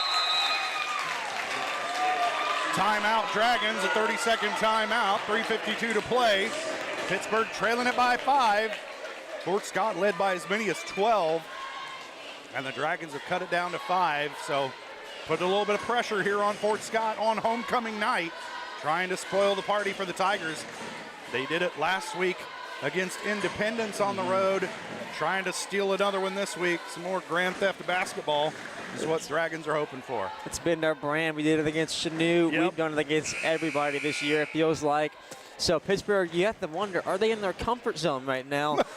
Playing pressure, high pressure basketball. Jamarcus Davis feeling the intensity he's shown. Kegler, that he's here, he's stronger, he's bigger, he wants to beat you down low, and he's done it so far. He's ready to step up for the big moment. You got to hope everybody else on the court for Pittsburgh is too. Well, what Kegler also has been playing a masterful game for Fort Scott. And it's not all his scoring, it's his distributing. Yes. As he drives in the lane, the defense collapses, he kicks out for a 3. He drives in the lane, defense collapses, dishes for a layup. And he really is the catalyst for this Fort Scott team. Brown with it, gives it back to Kegler. Meadows in front of him. And also, if you're Fort Scott, maybe you start thinking about running some longer possessions here. Back to Marlowe. Shot on the way, no good. Rebound Durden. Big possession here for the Dragons. You need a good shot. Davis gives it up to Jesse. Up top for Navaratnam. Down low. Davis in the lane, off the glass, and good! It's a three-point game. That back cut and the block, Jamarcus Davis has been feasting down there. Marlowe fouled from behind by Jesse, and he'll head to the line, and that was not a terrible foul by Landon Jesse. You would like to see somebody cut off that dribble drive. That's the 4th on Jesse. That's why you see Coach Morris telling him, use your head. We need you this late in the game. We need your size. We need your physicality. And we need your shot-making ability when it comes down to the wire. Yeah, and as far as Marlowe goes, the Dragons might want to try to deny him the ball rather than trying to defend him once he already has it. First free throw is good for Marlowe. Man, he really killed the Dragons, him and Brown. Kegler, of course, with some big shots down the stretch last time around. But Marlowe's second free throw is good. He's got 9 points. The lead is back to 5 for Fort Scott. Davis making Williams work defensively, kicks it out to Jesse. Deep 3 on the way, off the back iron, tipped around, and it comes down to Williams of Fort Scott. Now Kegler with it. Dragons really needed that shot. They get it down low, and a foul on Davis under the bucket, and he's the guy you want committing that foul. Because he's got plenty of them to give, but they gave it on Caden Navaratnam. He's only got 2, so not as much harm. That sends Aiden Ogren to the line. Big free throws for this young man as they're trying to get a little bit of breathing room here against the Dragons. And it seems like every team we play makes their free throws. Yeah, Pittsburgh always kind of seems to be on the losing end of that. Yeah, we're about at 50%. It seems like every team we play is at 80. Just the way the ball rolls. Tonight, anyway. Ogren makes them both. It's back to a 3-possession game. Pittsburgh here 2.5 minutes. Your possessions are starting to dwindle. You have to make them count. Yeah, right now is a great one to do need some so. shots, and you don't have a lot of time to get them either. Miller in the lane, kicks it out. Meadows for 3 off the mark. Rebound comes down to Kegler. He's tied up by Miller, and it'll stay with the Dragons. Good job by Zane Miller, heads up play to tie up Kegler after the rebound. But Meadows will sit. Jesse back into the game for the Dragons. And yes, Malachi Meadows is not the high percentage shooter you want shooting that shot, but in this late in the game, He's wide you open, have to be though, wide you open. know. You have to shoot those shots. And it's unfortunate it didn't go Down in. the lane goes Davis, and it's good. No answer for Fort Scott. Jamarcus Davis can spin anywhere he wants, and he's going to find the basket, and it will go in. Well, you got to get a defensive stop. Most importantly right here for Pittsburgh. You can't allow a free runner to the bucket. Timeout, Fort Scott. Is that the call? No, Nevin Rothman had both his hands in while Kegler was driving from the half-court line, and he'll shoot 2 free throws. That's exactly what you don't want defensively. Right. That's a third on Navaratnam. And Kegler will step to the line. He is 3 for 3 from the stripe tonight. Make it 4 of 4. Now, if you're Pittsburgh, you need a miss here. Keep it a 2-possession game. That's what they struggled with all night, is having that game lead be within 2 or 1 possession. One of the things to talk about in football is a quarterback being a game manager. That's just Kegler's 3rd point of the second half, but he has run this offense very efficiently and managed this game. That's his 4th point of the second half. He's got 15 tonight. Dragons down by 7. You got to get scores and stops if you're Pittsburgh, and that's the challenge against this Fort Scott team, especially when you haven't shot the ball well as a team. Durden with it, out to Jesse, thought about a 3, he'll put it on the floor, into the lane, picks up his dribble, back out top to Zane Miller. Miller into the lane, twisting, nowhere to go, gets Kegler off his feet, steps through off the glass, and good. Kegler has no answer for any offensive slasher at the guard position. Zane Miller. Well, he's out of his element if he's down in the post trying to play against somebody posting him up. And Zane Miller got no business posting anybody up, but if it's Kegler, please do it. Full timeout, 1:23 to play. Dragons trailing it by 5, 60-55. We'll take a quick break. We'll be back. You're watching Dragon Basketball on Pittsburgh Sports Live.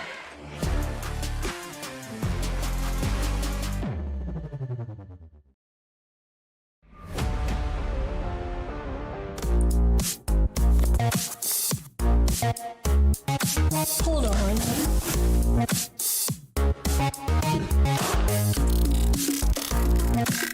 It's monstrous.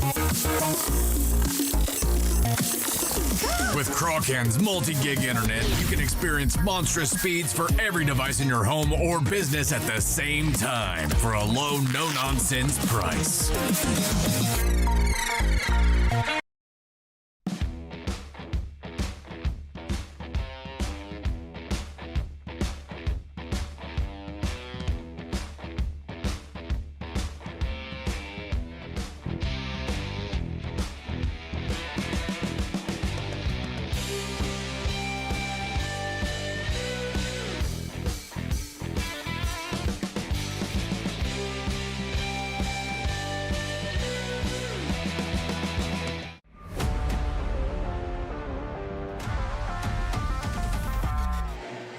.23 to play. Dragons trailing it by 5. Fort Scott's ball coming out of the timeout. Brown to inbound. Gets it into Kegler. Guarded by Davis. They're going to whistle foul on Davis as he kind of got tangled up with Kegler's arms as he was spinning in there. That's just a second foul on Davis, but sends Kegler to the line. And he is perfect from the stripe tonight. Kegler is the one person that's been able to fight through this Pittsburgh contact defensively, and he's been the sole difference in this game, in this second half offensively. Fort Scott as a team has missed exactly 1 free throw tonight. That's par for the course, if you ask me. Fort Scott, you know what they do? They take full advantage of their opportunities offensively. They are 11 of 12 from the line. 12 of 13 from the line. Davis with it now. Dragons trailing by 7 once again. They haven't been able to get it within 5, or closer than 5, excuse me. Miller down the lane, off the glass and good. Fort Scott in the bonus now. You don't want to foul us, you have to. Oh, so close. Almost came away with a turnover, did Jamarcus Davis. Tipped out of bounds. It'll stay with Fort Scott. They'll inbound from right in front of the scorer's table. Marlowe checking back into the game.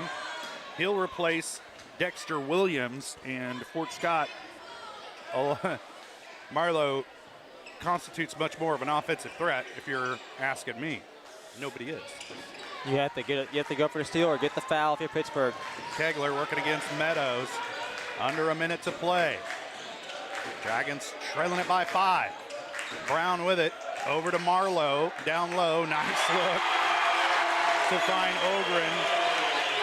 And the Dragons lost him under the bucket.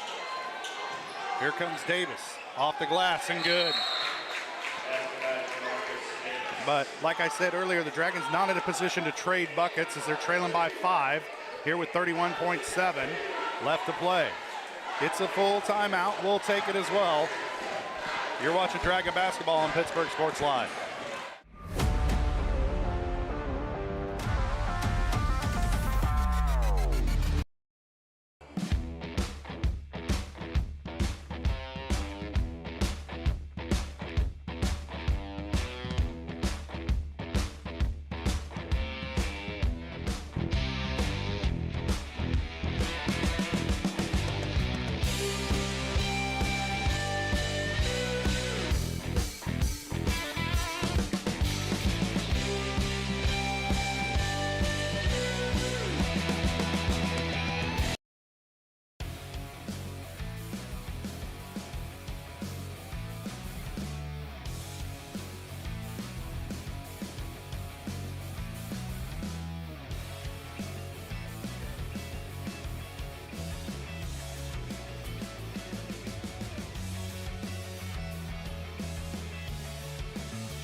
.7 left to play. Fort Scott ball coming out of the timeout. Marlowe to inbound. They're running one of those football plays off the line of scrimmage.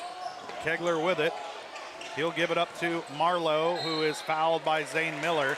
The Dragons do a good job of not fouling Kegler, but Marlowe also perfect from the free throw line, I believe. No, he has the one miss. He's 2 of 3 from the line tonight. And he constitutes Fort Scott's only miss from the charity stripe. That's the guy you want out there, then. Yeah, I mean, by far their lowest percentage shooter. Numbers don't lie, right? And he misses the first. The door is open. Pittsburgh has to go score. You see Nevin Rottenham coming in from Malachi Meadows, trying to get that perimeter presence bucked up on the opposite side of the ball. You're going to need it. It's an offense for defense substitution.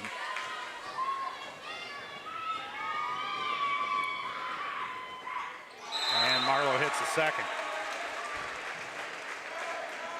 3 of 4 in this quarter from the free throw line is Marlowe. 3 of 5 on the night.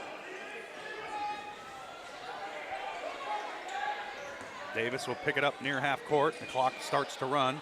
Pulls up for 3, off the mark, tipped around, rebound Durden. His pass deflected, ends up with Landon Jesse. Jesse down to the free throw line, into the corner to Miller. He'll hoist the 3, off the mark. Rebound comes down to Kegler. He's fouled from behind by Navaratnam. That's Caden's 4th, and it will send Kegler to the line where he is perfect for the night. And the Fort Scott team and crowd, they're starting to feel it. 4.7 seconds left, and the Tigers comfortably out in front by 6. It's all an academic exercise at this point.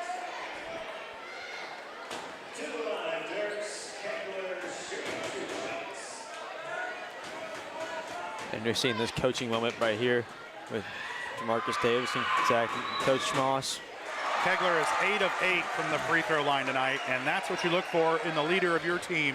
A guy who in the second half, even though he hasn't blown your doors off scoring in this half, every time he stepped to the free throw line in crunch time, he has delivered. And he hits them both right there. It's an 8-point lead for Fort Scott. Kegler gets a hand from the crowd, takes a seat here on homecoming. Dragons have it back, clock running. Elevates for three, does Davis, and that's your ball game. And Fort Scott gets the season sweep over the Dragon Boys. 67-59 is your final score. We'll take a quick break and come back with the post-game show. You're watching Dragon Basketball on Pittsburgh Sports Live.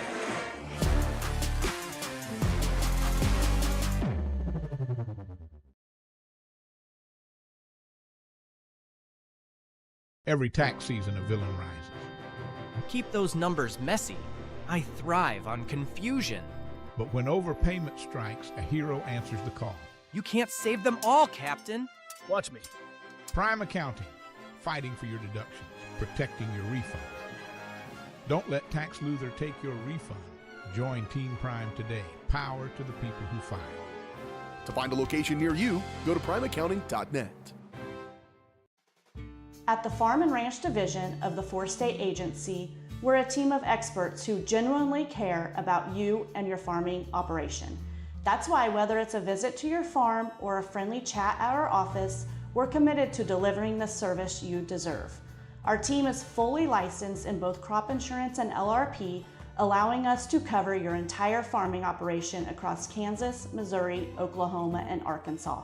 Contact us today to see how we can help. Selling equipment can be a hassle. Whether you're needing to replace an old tractor or you're finally getting to retire, the time and energy needed to clean, prep, promote, and sell seems daunting. That's why you need Tyler Jackman and Big Iron Auctions. From one piece to the whole farm, Big Iron Auctions can deliver your items to more than 750,000 registered bidders. Call Tyler Jackman at 620-404-8115 or learn more at BigIronAuctions.com. From the phone call to the service call, Roto-Rooter is there with fast and reliable sewer and drain service. From repair and replacement to septic and grease trap pumping, Roto-Rooter is here for you. With video inspections, Roto-Rooter can identify the exact issue to get the repair done quickly and correctly. Complete sewer line repairs or replacements, Roto-Rooter has you covered. Serving Crawford, Bourbon, and Cherokee counties, Roto-Rooter, 620-231-5630. Nothing says luxury like a Lincoln. Take advantage of 0% financing for 66 months right now on the all-new Lincoln Navigator. Come see us today at Mike Carpino Family of Ford Lincoln Dealerships, Columbus, Parsons, Pittsburgh.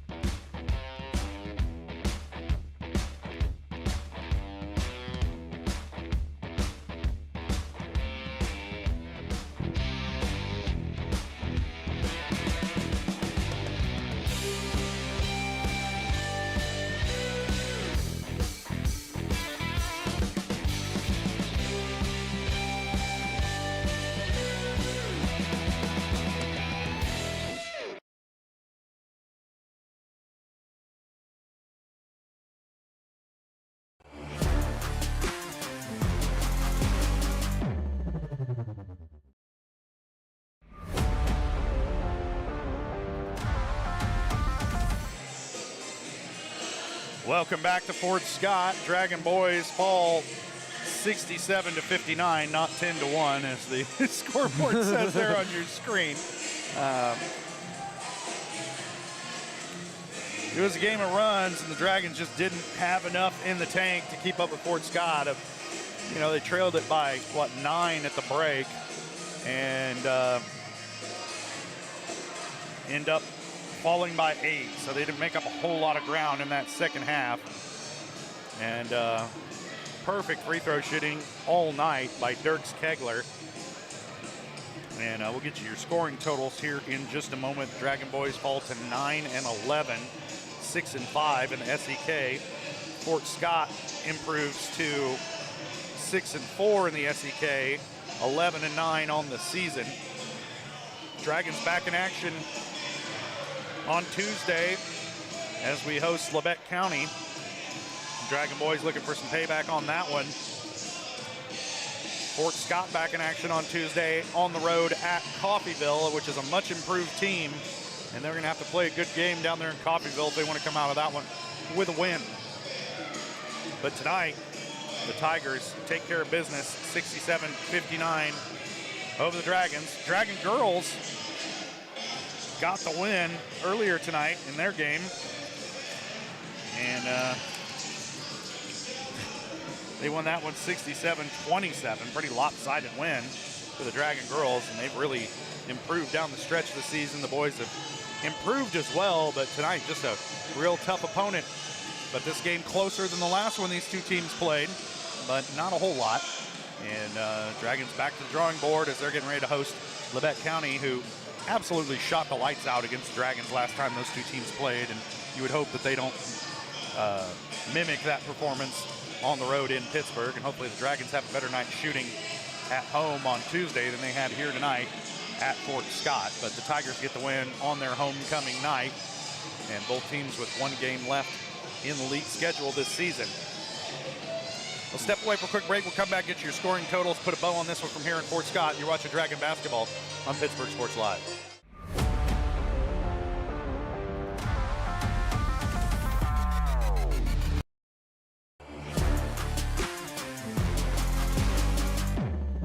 At GN Bank, we're your neighbor. We see you at the store. We cheer with you at the local football games, serving you with the same friendly faces you have come to know and trust. GN Bank, the best place to bank and borrow. At Girard Medical Center, our physical and occupational therapy department is dedicated to helping you bounce back stronger. Whether you're recovering from an injury, surgery, or just want to move better every day. From student athletes to seniors, we provide personalized care and expert support right here at home. To learn more about our therapy department and our other services, visit GirardMedicalCenter.com, a proud supporter of the Girard Trojans and your hometown team for health and healing. Rooted in rural, focused on you. When it comes to having your labs drawn, you have a choice of where to go. For 30 years, MagLab has focused on providing quality lab work that is accurate and timely. MagLab's walk-in service typically gets you in and out in under 5 minutes with same-day results. Locally owned and operated, MagLab takes most insurances, including Medicaid, and has historically had the lowest out-of-pocket prices. So when it comes to having labs drawn, don't be told where to go. Choose for yourself. Choose MagLab.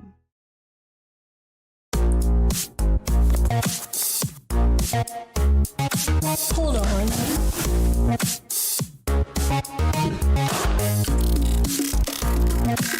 It's monstrous.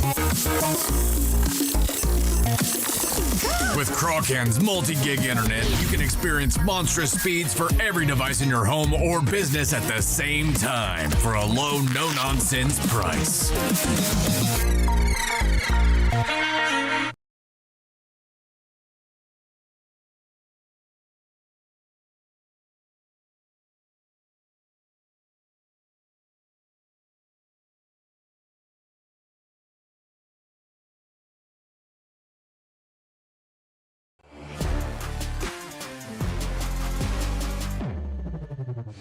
Welcome back one final time to Fort Scott, Kansas. Let's go ahead and take a look at some of our scoring totals for the night.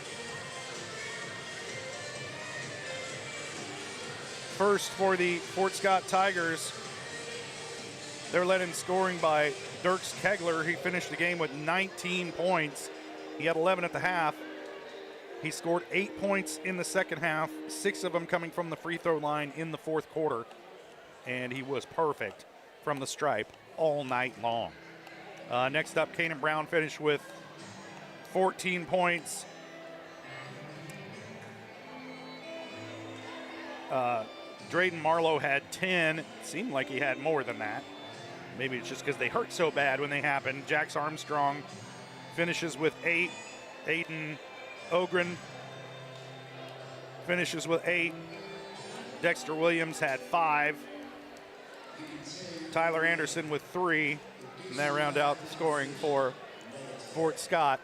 And they get the win here tonight. The boys had the season sweep over the Dragons. Let's take a look at the scoring totals for Pittsburg.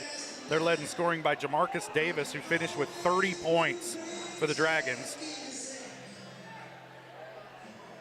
17 of those coming in the fourth quarter as he tried to will his team back into this game, and he almost got it done, got the lead down to 5 on a couple of occasions, but unable were the Dragons to get over the hump. Next up, Zane Miller had 10, but then a big drop off after that. Durden was 7, Landon Jesse with 5, Halen Moss with 4 points, all of those coming in the second quarter. Not a lot of action in the second half for Moss. And then Navaratnam with 3 on a 3-point bucket in the second quarter, and that's all the scoring for the Dragons. So 2 guys in double figures, but they needed a third tonight to come away with the win and just didn't get it. And you take your hat off to Fort Scott. They did what they needed to do when they needed to do it, and they come out of here with a gritty win in a rivalry game. Dragon girls get the season sweep, Fort Scott boys get the season sweep, and that's what rivalries are made of. But I think that's going to do it for us from here in Fort Scott. For Michael Kissel, I'm Josh Lettner saying thanks for joining us. We'll see you Tuesday night when the Dragons host the Labette County Grizzlies. You've been watching Dragon basketball on Pittsburgh Sports Live.